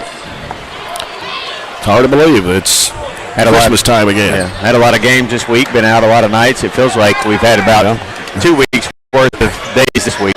And tomorrow will be the 4th day of basketball for us, which we had Caverna Monday night, went to Logan County Tuesday night, here tonight with Warren East. Tomorrow against Greenwood down in Bowling Green. Warren East will have the basketball to start this third quarter. Third quarter brought to you by Seven States Glasgow Co-op. As we into the Farmers RACC Jackie Browning Memorial second half. Warren East, Caleb Prince handles it, angles off to the right side. Now works against Clemens out there. Try to direct a little traffic. They whip it around the horn over to Summers. Out it comes to Bratcher. He bobbled it for a moment. High arching three is no good. Offensive rebound. Warren East keeps it alive. Who's Pettigo the baseline. Back out to Prince. Takes the three. He drives the basket. Puts it up and in. We don't need to let him get going. I thought we did a great job. 4 points the whole first half, and he probably was an intentional focus for their offense to get going. Bewley takes it up the sideline.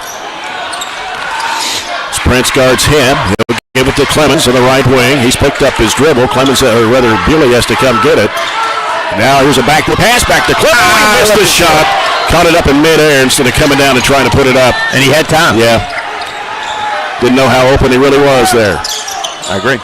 Yep. Around the horn. Here's a three-point shot. Good. As Pettigo gives Warren East their first three-point shot of the ball game. That trims the lead to 11. 39-28. Here's a lob over to Clemens. Warren East putting pressure in the backcourt. Going to have to get it across the line. Fires it down to Spillman. Spillman in the left corner. Now putting down the dribble. Trying to look for Mason Bunch. Can't find him. Now he'll get rid of it to Clemens. Clemens, long bounce pass left to Bunch. Bunch covered up by Pettigo. Now he'll send it back to the right over to Clemens. Got Prince guarding him. Back to Spillman. Long three. Good. Right in front of the Barren County bench. Wow. I mean, that was one step on the sideline. That was just one step from being on the bench. Yes, one step from being on the bench. 14 now for Tate Spillman. 42-28. Brents with the ball for Warren East. Trying to find an opening. Fires it across the lane and puts it up and in. That's Summers. That was a nice desperation pass. He was falling down and found an open man right for the bucket. 42-30. Bewley, long range right. Bunch comes over to set a screen for him, but Prince stays with him. He'll give it out to Clemens. As Pettigo trying to reach in on him. Bunch can't shoot the three. He dribbles a couple of times, gives to Clemens. He wants to drive with it underneath. It goes to Hall. He puts it in. Drew two. Which left Hall open. Nice little wraparound pass. Yep. Good vision by Whalen. 6 points for Graham Hall. 44-30. Trojans lead it by 14. 5:27 to play in the third. Prince around the horn to the right. Gives it to Parsley. Crashes into Hall. That's an offensive foul. His second, team's first of the quarter. Doesn't have to be no textbook anymore. He just lowered his shoulder into him. I don't know what Warren's crowd's thinking about here, but that's definitely an offensive foul. Comes into Bewley, turns up court. Prince trying to trail him down. Gives it off in the corner. Bunch steps back over, shoots a three-point shot. No good. Rebound to Parsley. Ahead up to Pettigo. Pettigo trying to drive around Clemens. Throws it up. It's no good. Bunch with a rebound. Sends it up to Spillman. Spillman now reverses. Throws it back out to Bewley. Just under 5 minutes to play here in the third. Barren up by 14. Hall with it on the right wing. Hall putting down the dribbles. Motioning Clemens or somebody to come get it. Gives it to Spillman. He thought about the three from about 27 feet. Gives it back up to Bewley. Long range right. Bewley out to Bunch. Left side to Hall. Now Hall sends it back out to Bewley. He'll give it to Clemens to the right side. Now Clemens now puts down one dribble. Fires it down to Hall. Right of the lane. Dribbles it back out. Gives to Clemens. Top of the key. Long three. Spillman. No. Rebound Hall. Back up. Clemens. Underneath the Bunch. He puts it up and in. Whalen, I don't know how many assists he's got tonight, but his vision has been really good. Back up to 16. It's 46-30. Prince with it. Trying to penetrate in the lane. His floater bounces in. A little too late to get a charge. Yeah. Timeout by Warren East. And at 3:59 to play here in the third quarter, Barren County has a 14-point lead, 46-32. So first 4 minutes, what happened with the lead? We went in with the break. We went into the break with a 16-point lead, right? Mm-hmm. And we got a 14-point lead. I thought getting through that first 4 minutes was crucial. I thought we were in trouble when they come out and scored the first five, but Tate answered with that long, deep three, and it kind of evened things out from there, and we got our legs back under us and just continued to play. Yep. Number 8 of the night from behind the arc. I know Barber not being here for them tonight. He's just unavailable, is what I was told at the halftime break. I know that makes a difference for them. Mm-hmm. Rebounding wise, would we have 6 offensive boards tonight with him in there? I don't know. But it would definitely clog up the paint, clog up everything, and some of those passes, some of those loose balls that we've gotten, he would probably get instead of us. Yep. And it looks like you got 3 new players for Warren East. Chase Compton, number 10, a 5'11 junior. Sean Wisby, 5'8 senior. And Michael Clark. And what we got here? Just a little substitution infraction is what the officials calling the guy come up to the table too late. That was Clark who tried to check in. So Bratcher will stay on the court. And they set up man-to-man pressure all over the floor. Hardy wanted to do a run out, and a pass almost got away there. Spillman chases it down. Spillman going all the way to the rack, but kicks it off in the corner. Compton with a 3. Bingo! Better to find than Compton in the deep left corner. 5 of them for William Compton. A layup on the other end for Prince. Gives him 10. Compton now with 15 in the night. It's 49-34. Here's a lob to Hardy. Hardy sends it off. Compton again sets up with a 3. It bounces off the rim. Hall, the offensive rebound, puts it back. Oh, he missed it. Got his own rebound, puts it back up. He's fouled. Hall stayed with it. That's been a difference for us tonight. We're not afraid to let it fly. That's been obvious all year, right? But I think our guys are really answering that challenge of going and getting it. Go chase that loose ball and give a second chance, third chance even opportunities. Graham Hall for 2 shots. The first one is on the way, and it's good. 50-34, Barren County. As they get Sloan back in for Warren East. And also Carter. All back to the line, one more shot. And it's on the way, and he got it. And now it's the largest lead of the game for Barren at 17. It's 51-34. 3:20 left in the third period. We got a little zone here, 2-3 version. Looks like it. Trying something different.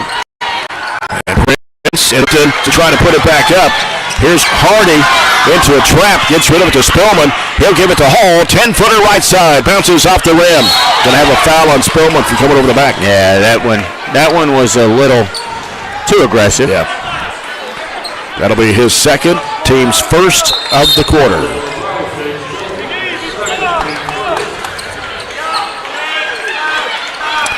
.256 to go here in the third. Barren County 51, Warren East 34. Prince with the basketball for the Raiders. Sends it off to Compton. Floats it over cross court to Carter. In the middle is Parsley. And going to have a foul. Somebody grabbing him across the arm. And 33, Waylon Clemens, number 3 on Clemens. Second one of the quarter for the Trojans. And Mason Punch will check back in the Trojan lineup. And he'll come in for Winter Clemens. Going to match up here quickly on the inbounds. Go get out of that zone, maybe one possession or so.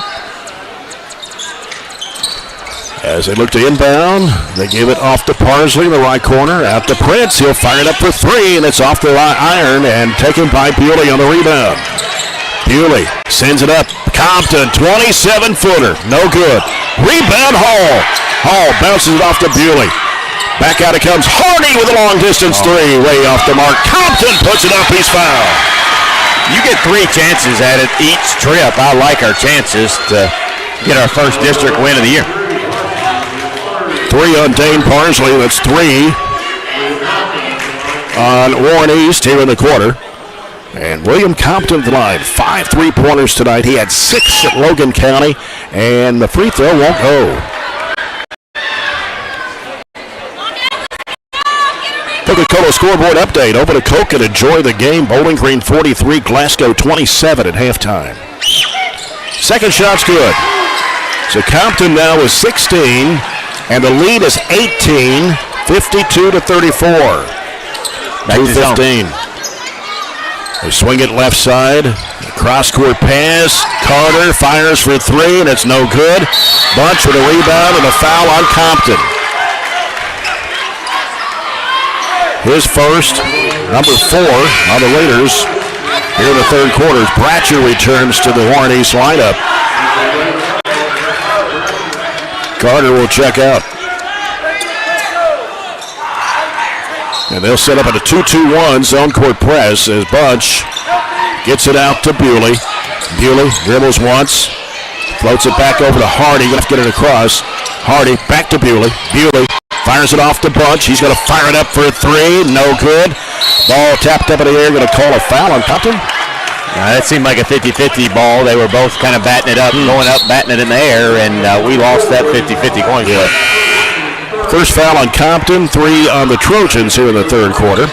With a minute 54 to go. Barren County 52, Warren East 34. As Prince works it across. Off to Bratcher, turns and fires the 3. It's an air ball. And they try to save it in bounds. Barren County's basketball. Carter Browning coming in from Graham Hall. They have not been successful from long range, only 1 for the whole game.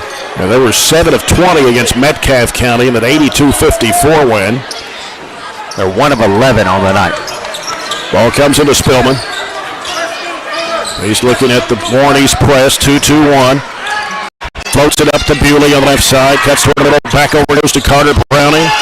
Browning, one dribble. No, it's knocked away and stolen. Prince trying to make a move on Bewley, and Bewley will be charged with a foul. His first, team's fourth of the quarter. And it will be Warren East basketball. Graham Hall getting a little breather, checking back into the Trojan lineup with a minute 27 to play in the third. And now back in for Warren East, who played sparingly in the first half, Kason Riggs. We got a lot of seniors on this team that don't play a whole lot. Bratcher gets into Parsley, out to Prince.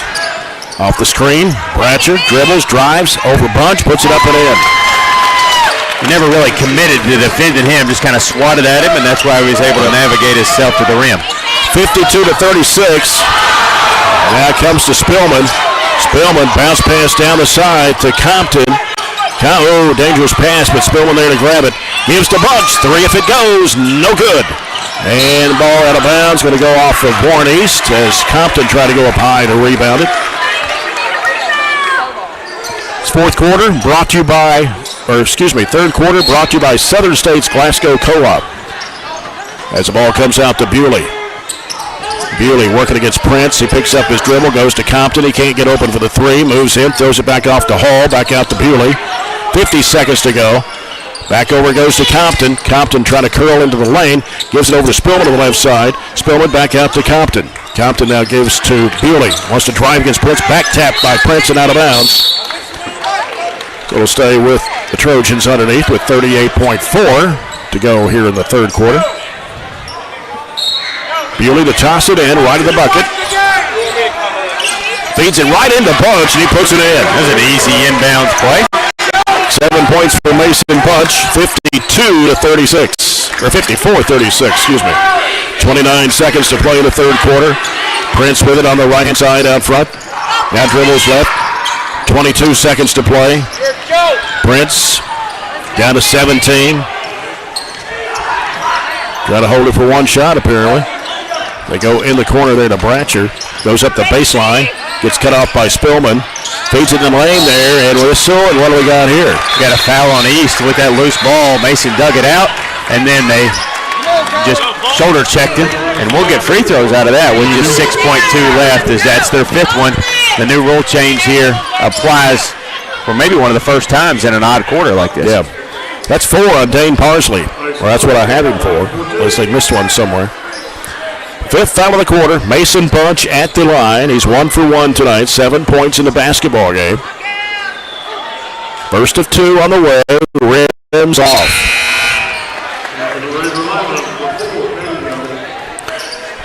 Kyler Pettigo coming back into the Warren East lineup. He'll come in for Bratcher.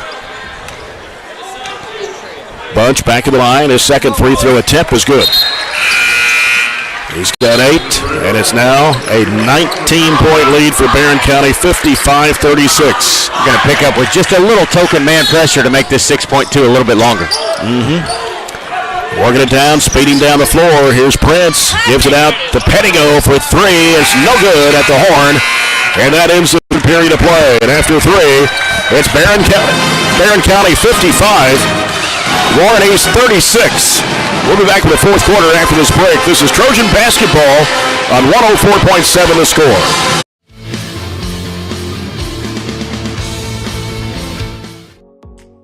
I have been taking ag classes since my 8th grade year. In 8th grade, I was able to be the BCMS FFA secretary, and that's when I first started falling in love with FFA and ag classes. It has made me such a better public speaker. Before FFA, I was scared to get up on the stage and give a speech or even perform with the drama club.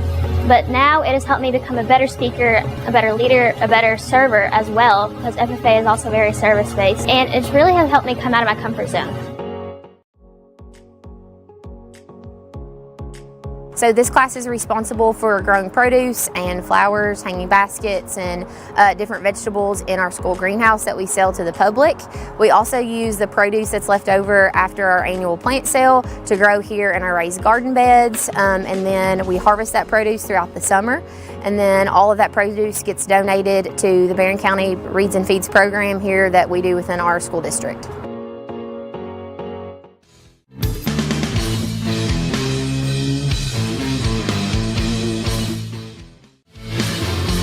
Now Now playing with those 3 fouls. He'll hand it back to Bewley. As Barren County scored Warney 16-13 that quarter. Spillman working back and forth. Out there against Pettigo. He'll give it back out to Bewley. Bewley now picked up by Pettigo as he tried to reach in on it. Gives it over to Clemens. Clemens covered up by Prince. Now Clemens making a move. Pass deflected into the Barren County bench. It'll stay with the Trojans with 7:32 remaining.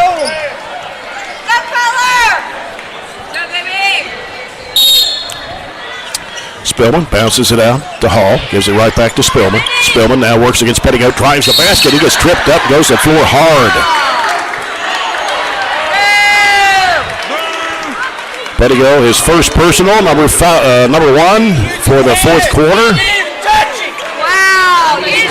And Spillman will be at the line. He's 1 of 2 tonight. 14 points, including 3 3-point baskets. Didn't even touch it. Spillman puts it up, and it is good. 56-36. Stretches the lead out to 20. Second shot of the way, good again for Spillman. 57-36. In the corner, here's a three-point shot that rattles out. Ball tipped in the hands of Clemens. Clemens races it down, takes it to the left side, trying to go up with a shot. It comes off, and he's fouled. So Waylon Clemens will head to the free throw line for 2 shots.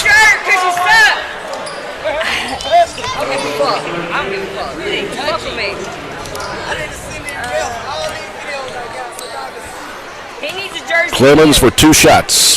First one is on the way, and it is no good.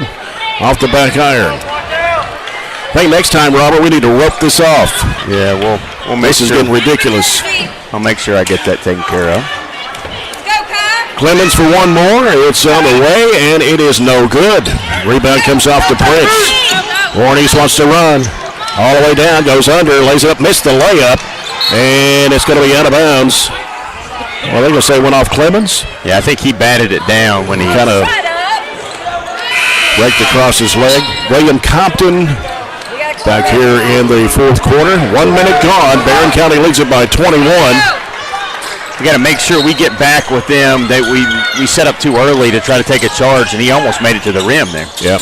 Here's Carter in the key, stolen away. Punch picks his pocket, gives it off to Spillman. Spillman is going to be fouled as he try to split the defenders, and it will be on Pettigo, his second.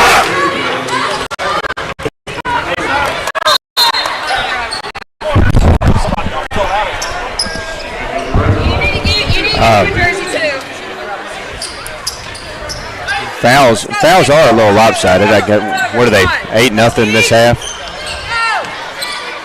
Bewley works it in there in a bunch, goes under, puts it up and in. I think it's almost all she wrote here for Warren East, even though we got 6 minutes, 45 seconds left. They have kind of packed it in and gotten a little frustrated with each other, and they don't have quite the energy and the exerted effort that they came into the ball game with. So hats off to our kids. We got to finish the game up 23, but it's been, obviously we've got, a couple of kids with a lot of threes. Well, let's see. Spillman's got 3. Compton's got 5. Hardy with 1. Yep. So we've got multiple kids with threes. We've got a situation where it's been a total team effort, though, tonight, where a little bit of everybody has contributed to our success, offensively and defensively. If this team beat Glasgow by the margin they did, I understand and know they don't have one of their best players tonight, but that gives us a little confidence in the district race, doesn't it? Yep. They beat Glasgow. Well, they just beat Glasgow by 10, but at the same time, Barber clearly makes a difference. I don't know if he makes a 23-point difference or not. Not sure why he's not playing tonight, but I was just told he was unavailable. I don't know what that means necessarily. Might be under the weather. Who knows? Parsley bounce to Prince. 6:42 to play. Barren County up by 23.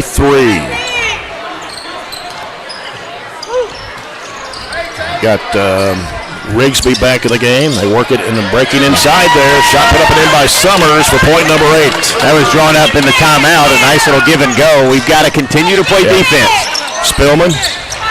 Pressure off to Clemens. Clemens races across the timeline to the front court of the left-hand side. Clemens hands it off to Bewley.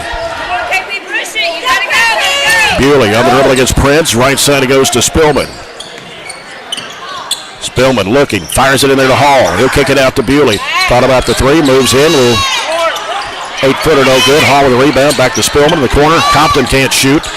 He'll give it free throw line. Hall in and out.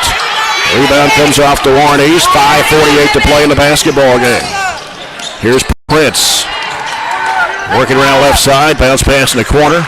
And pass picked off. Bewley saves it in bounds, but couldn't grab it. Working in there to Parsley. Parsley goes under, puts it up. He can't finish, but a foul on the Trojans.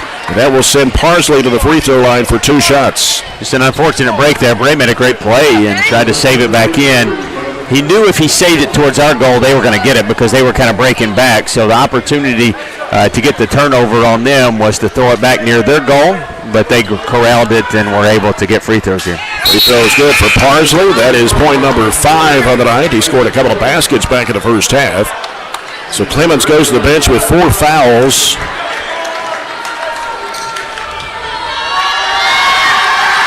Second shot for Parsley is good. 59-40. And Bunch having trouble. And did he get a timeout? Okay. Timeout by Warren. The timeout with 5:34 to go. Barren County 59, Warren East 40. And the Trojanettes won earlier tonight 42-36 over the Lady Raiders to start the season at 1-0 in district play. So you had the Bowling Green tomorrow for a 3 o'clock game against the Greenwood Lady Gators and Leah Tren. Talked with Coach Piper Lindsay during her post-game comments, and the 6th year that Tren has been on the varsity, and she has scored over 2,300 points in her career. She definitely can score the basketball, so she'll be one of the main focuses tomorrow of our game plan. Make sure she doesn't propel them to our defeat. Mason Bunch, full court pressure by Warren East, comes into Bewley. He'll flip it back up court. Spillman making a move down the lane, puts it up, missed it, but he's fouled. It'll be charged to Sloan. That'll be the 4th foul of the quarter, but it'll be 2 shots anyway. Shooting foul for Tate Spillman. He's 3 of 4 tonight. 16 points in the basketball game. 5:27 to play. And Spillman for 2. The first one is on the way, and it is good. Right down the middle of the twine. 60-40. Largest lead's been 23. And the second shot also good for Spillman. 61-40. Barren County 5:23 to play here in the basketball game. Prince trying to get rid of the basketball, gets fouled, and it will be charged to Bewley, his second. Team second of the quarter.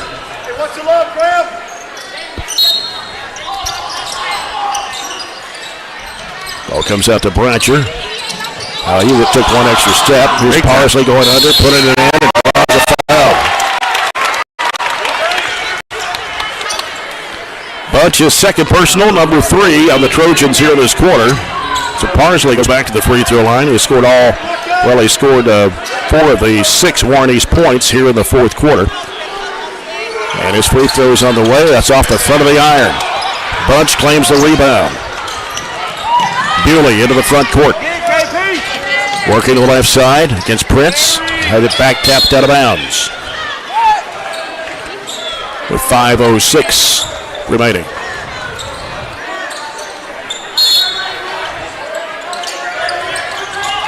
Bewley in the corner. Spillman pulls the trigger. No good. Bewley offensive board. In the lane. Back to Spillman again for another 3-point try. It won't go. Hall the offensive board. Out to Compton. He'll give it to Bewley. He gets bumped by Prince. No whistle there. Now looks for help. Going to have to do something with it. Puts it back over to Spillman. Now back out to Bewley. Run a little clock. Yep. Works it to the left side. Hands it off to Butch in the corner. Bewley. Bewley going to just put it up for three. Got it. That I know is at least our third trip where we've had 3 looks at it. And that one ends in a 3-point opportunity. That's number 10 of the night.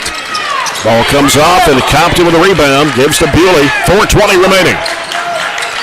Compton gets rid of it to Bunch. Bunch thought about the 3. Gives to Spillman out front between the circles. Spillman finds Bunch going to the basket. Puts it in.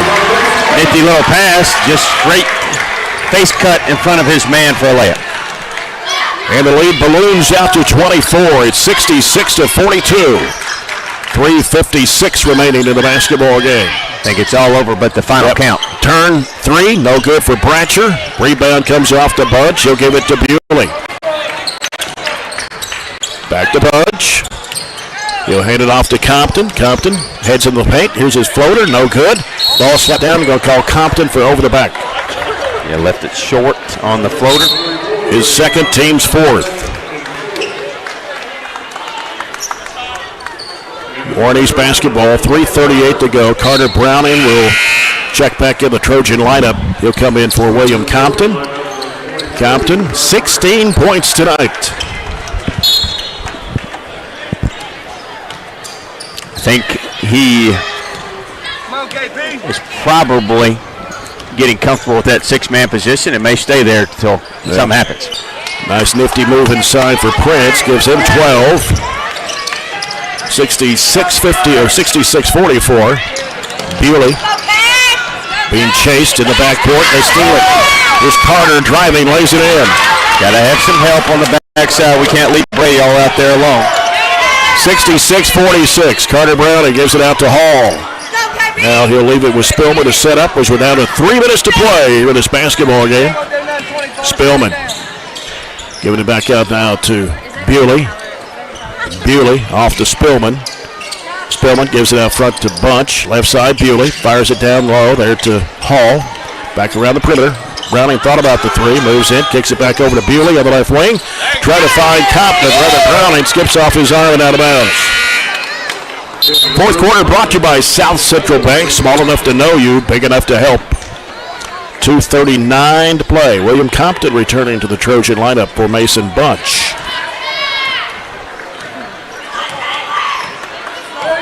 Two and a half minutes to play. Here's Prince. Trying to make a move. Gives it over left side. 3, no good. Bewley with a rebound. Mid of the front court. As Prince trying to reach around to back tap the ball. Now here's Spillman with it.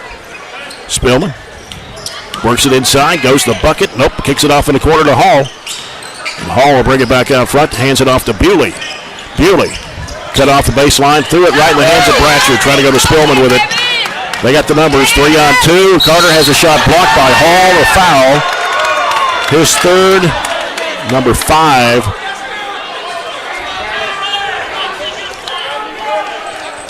Getting a little sloppy with it, but that's understandable as we have turned it over, I think, on maybe 3 straight possessions. Gonna have some new numbers, new names, new faces coming in here after the first free throw by Carter.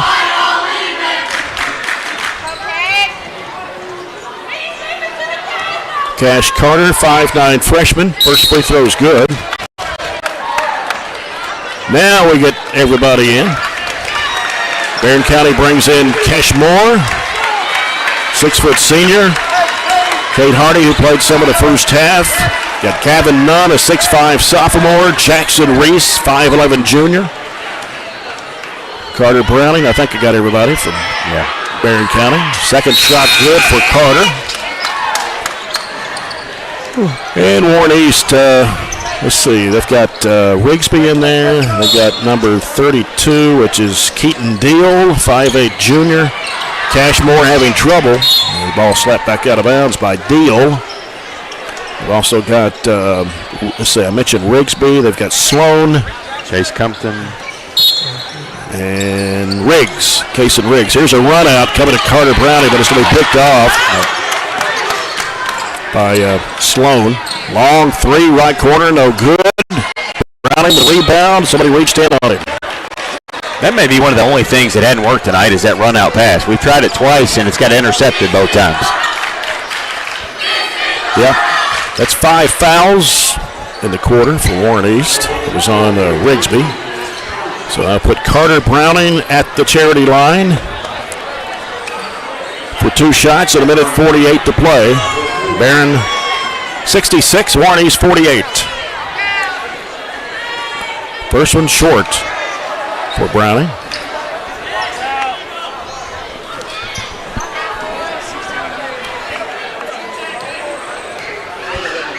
Second shot on the way, and it is no good. Nunn with a rebound, though.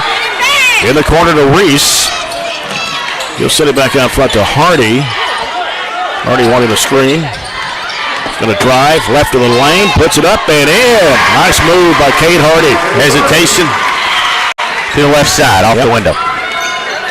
68-48. Pass picked off. Hardy's got it and got grabbed around the waist there by number 10. That is Compton. So Hardy will head to the free throw line for 2 shots with 1:25 left.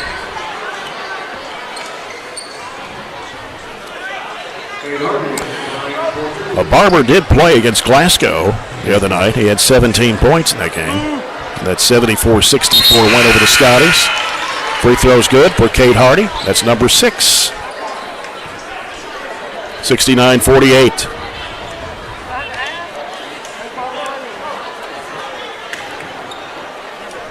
Hardy for one more. And he got him. 70-48. Ben Blackburn, 6'2 sophomore. Also Cameron Pippin, 6'4 sophomore in the ball game. I think I've got everybody now. As we're down to 1:15 left. They work it down low and having trouble with it there for Sloan, but picks it up off the floor. Working with it right side. They give it off to Sloan. Sloan back out now to Rigsby. Here's a shot going up no good for Compton, but he's fouled.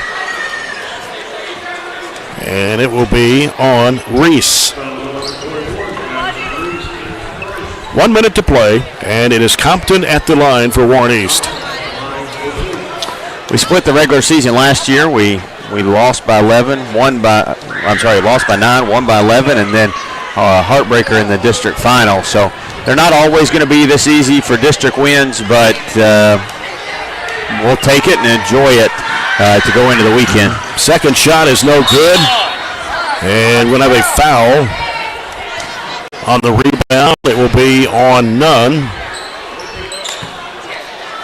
So now it will put Sloan at the free throw line for 2 shots.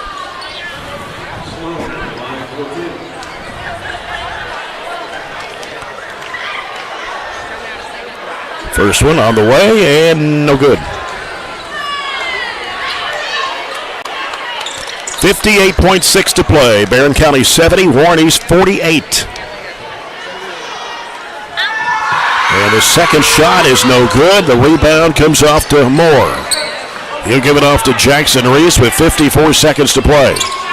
Reese, bounce pass right side over to Blackburn. He'll give it out to Pippin. Pippin now reversing on the dribble, giving it back out to Reese. Reese trying to make a move. Gets cut off by Compton. 38 seconds to play. Now Reese wanting to drive to the baseline. He's cut off. Back out to Moore. Now Moore. Putting down a couple of moves, feeds it to a breaking Blackburn. He puts it in. Nice cut and finish. Mr. Blackburn. 72-48. 23 seconds left in the basketball game. Warren East with the ball. They work it down in the corner to Deal. Now they work it inside the plate. Flipped up and in. Wow. Underneath the basket. We'll dribble this one out with 10 to go and get the district W. 72-50. Here's Jackson Reese. Down to 3 seconds, too. 72-50 will be your final score. The Trojans win it over Warren East as Barren County improves to 3-2 on the season, 1-0 in district play. Warren East drops to 2-1 overall and 0-1 in district play. We will come back with our post-game coverage in a moment, brought to you by CPC Commodities. Proven at our farm and made for yours. Again, the final score, Barren County 72, Warren East 50. We're following the Trojans on 104.7 The Score.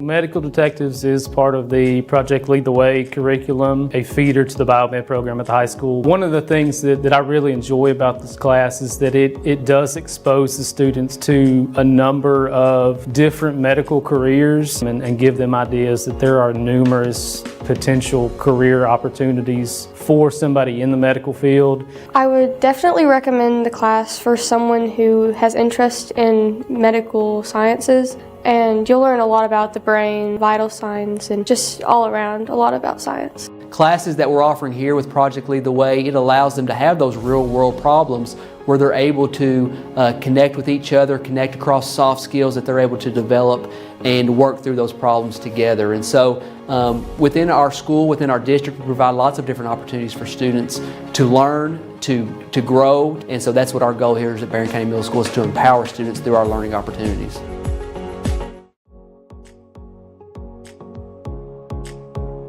At the culmination of our pathways, students have the opportunity to go out into the community and to be able to co-op. It's through these experiences that kids get real life experience. They get to practice the skills that they learn in the class hands-on. I'm working here at Commonwealth Broadcasting Corporation, and it's just really awesome. I get to do lots of cool stuff like write commercials. I've voiced a couple commercials, and I just kind of help out with whatever anybody needs. My favorite part is getting to meet all the different kinds of people and also just getting opportunities like this co-op. It's really just been a wonderful learning experience. Favorite part is just being able, instead of being in a classroom where you have to sit all day, you're doing your own work for something that you're actually interested in. I would recommend this course to other students just because it'll let them know if they would like to do this for a career.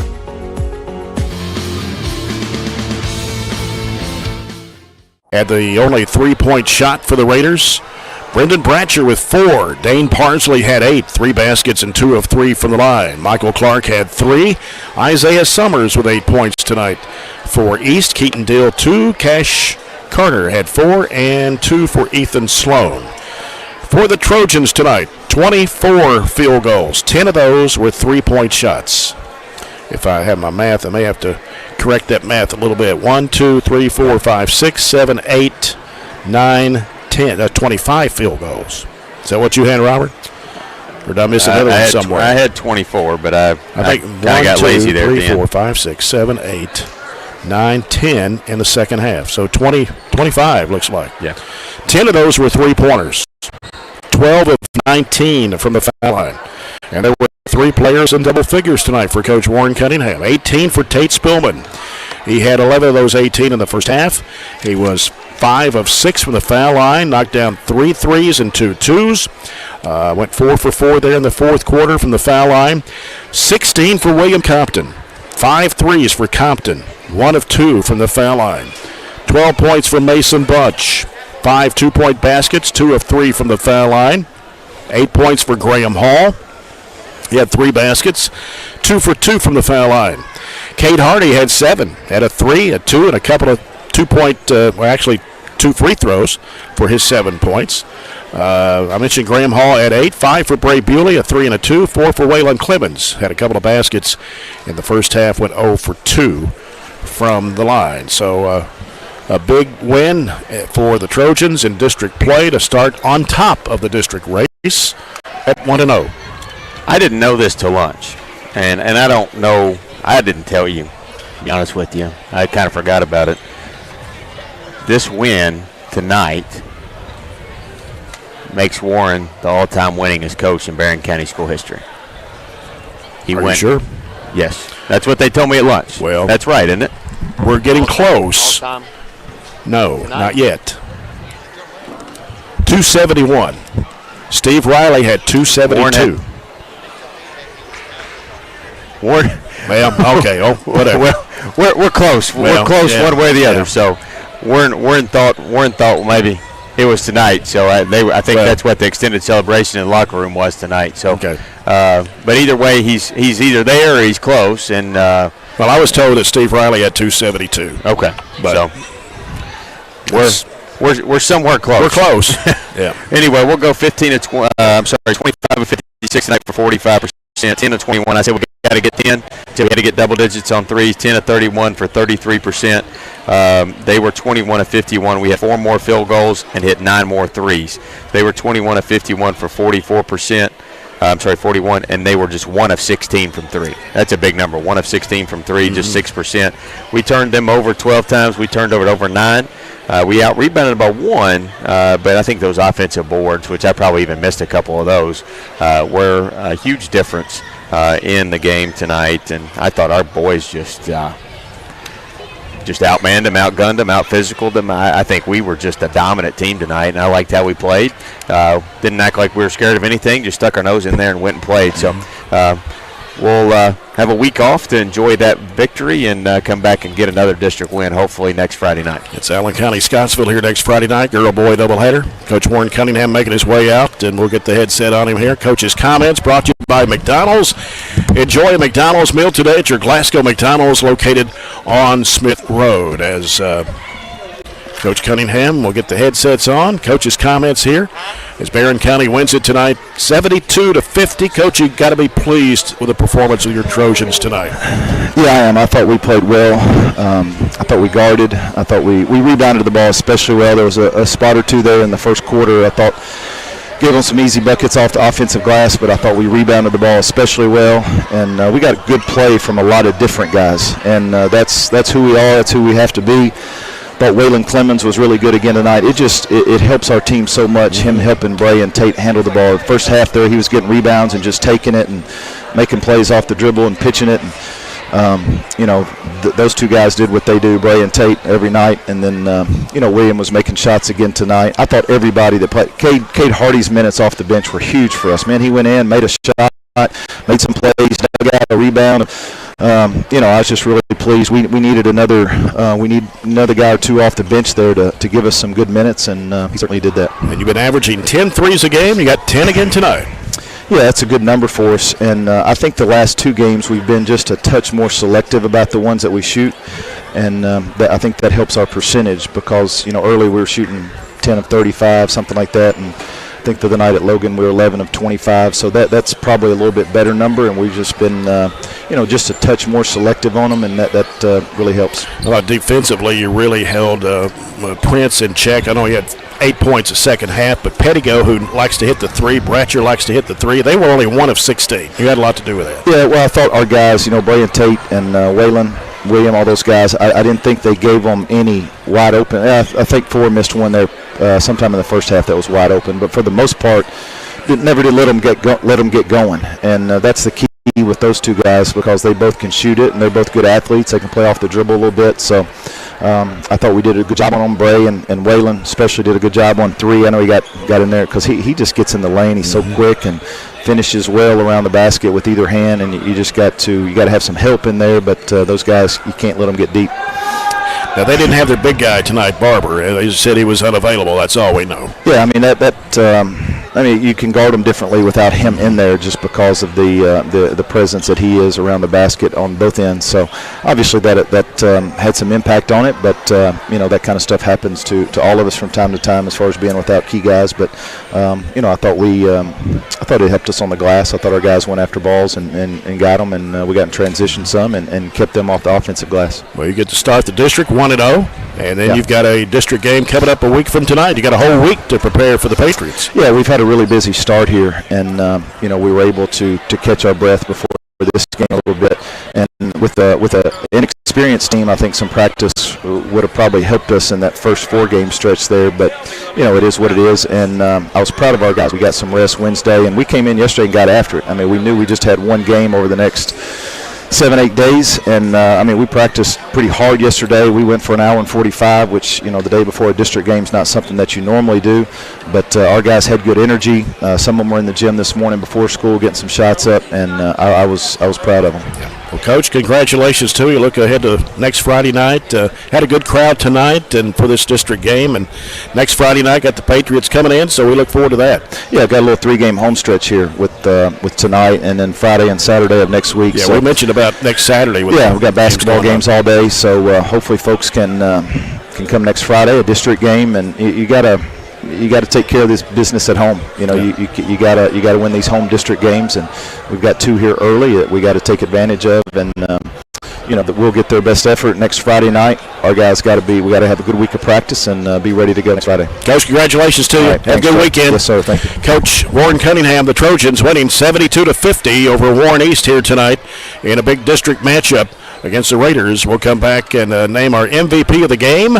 Brought to you by Edward Jones Financial Advisor Jamie Harris, and wrap up our broadcast after this break as you're following the Trojans on 104.7 The Score.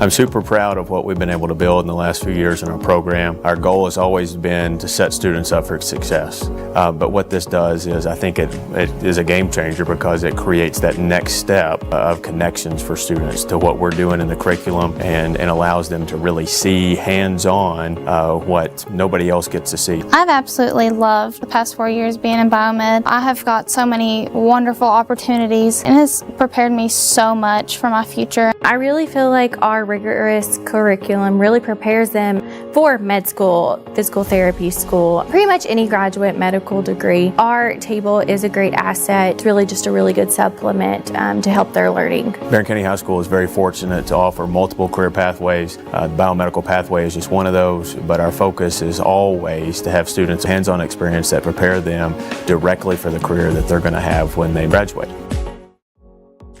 Medical Detectives is part of the Project Lead the Way curriculum, a feeder to the biomed program at the high school. One of the things that I really enjoy about this class is that it does expose the students to a number of different medical careers and give them ideas that there are numerous potential career opportunities for somebody in the medical field. I would definitely recommend the class for someone who has interest in medical sciences, and you'll learn a lot about the brain, vital signs, and just all around a lot about science. Classes that we're offering here with Project Lead the Way, it allows them to have those real world problems where they're able to connect with each other, connect across soft skills that they're able to develop and work through those problems together. And so within our school, within our district, we provide lots of different opportunities for students to learn, to grow. And so that's what our goal here is at Barren County Middle School, is to empower students through our learning opportunities.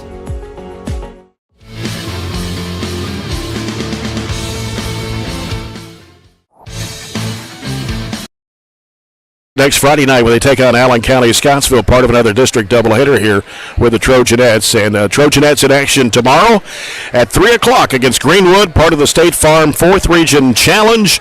They'll be playing the Greenwood Lady Gators. Will be on the air at 2:45 from Bowling Green High School. Before we go off the air, we got to name the MVP of the game tonight of the Trojans, brought to you by Edward Jones Financial Advisor Jamie Harris.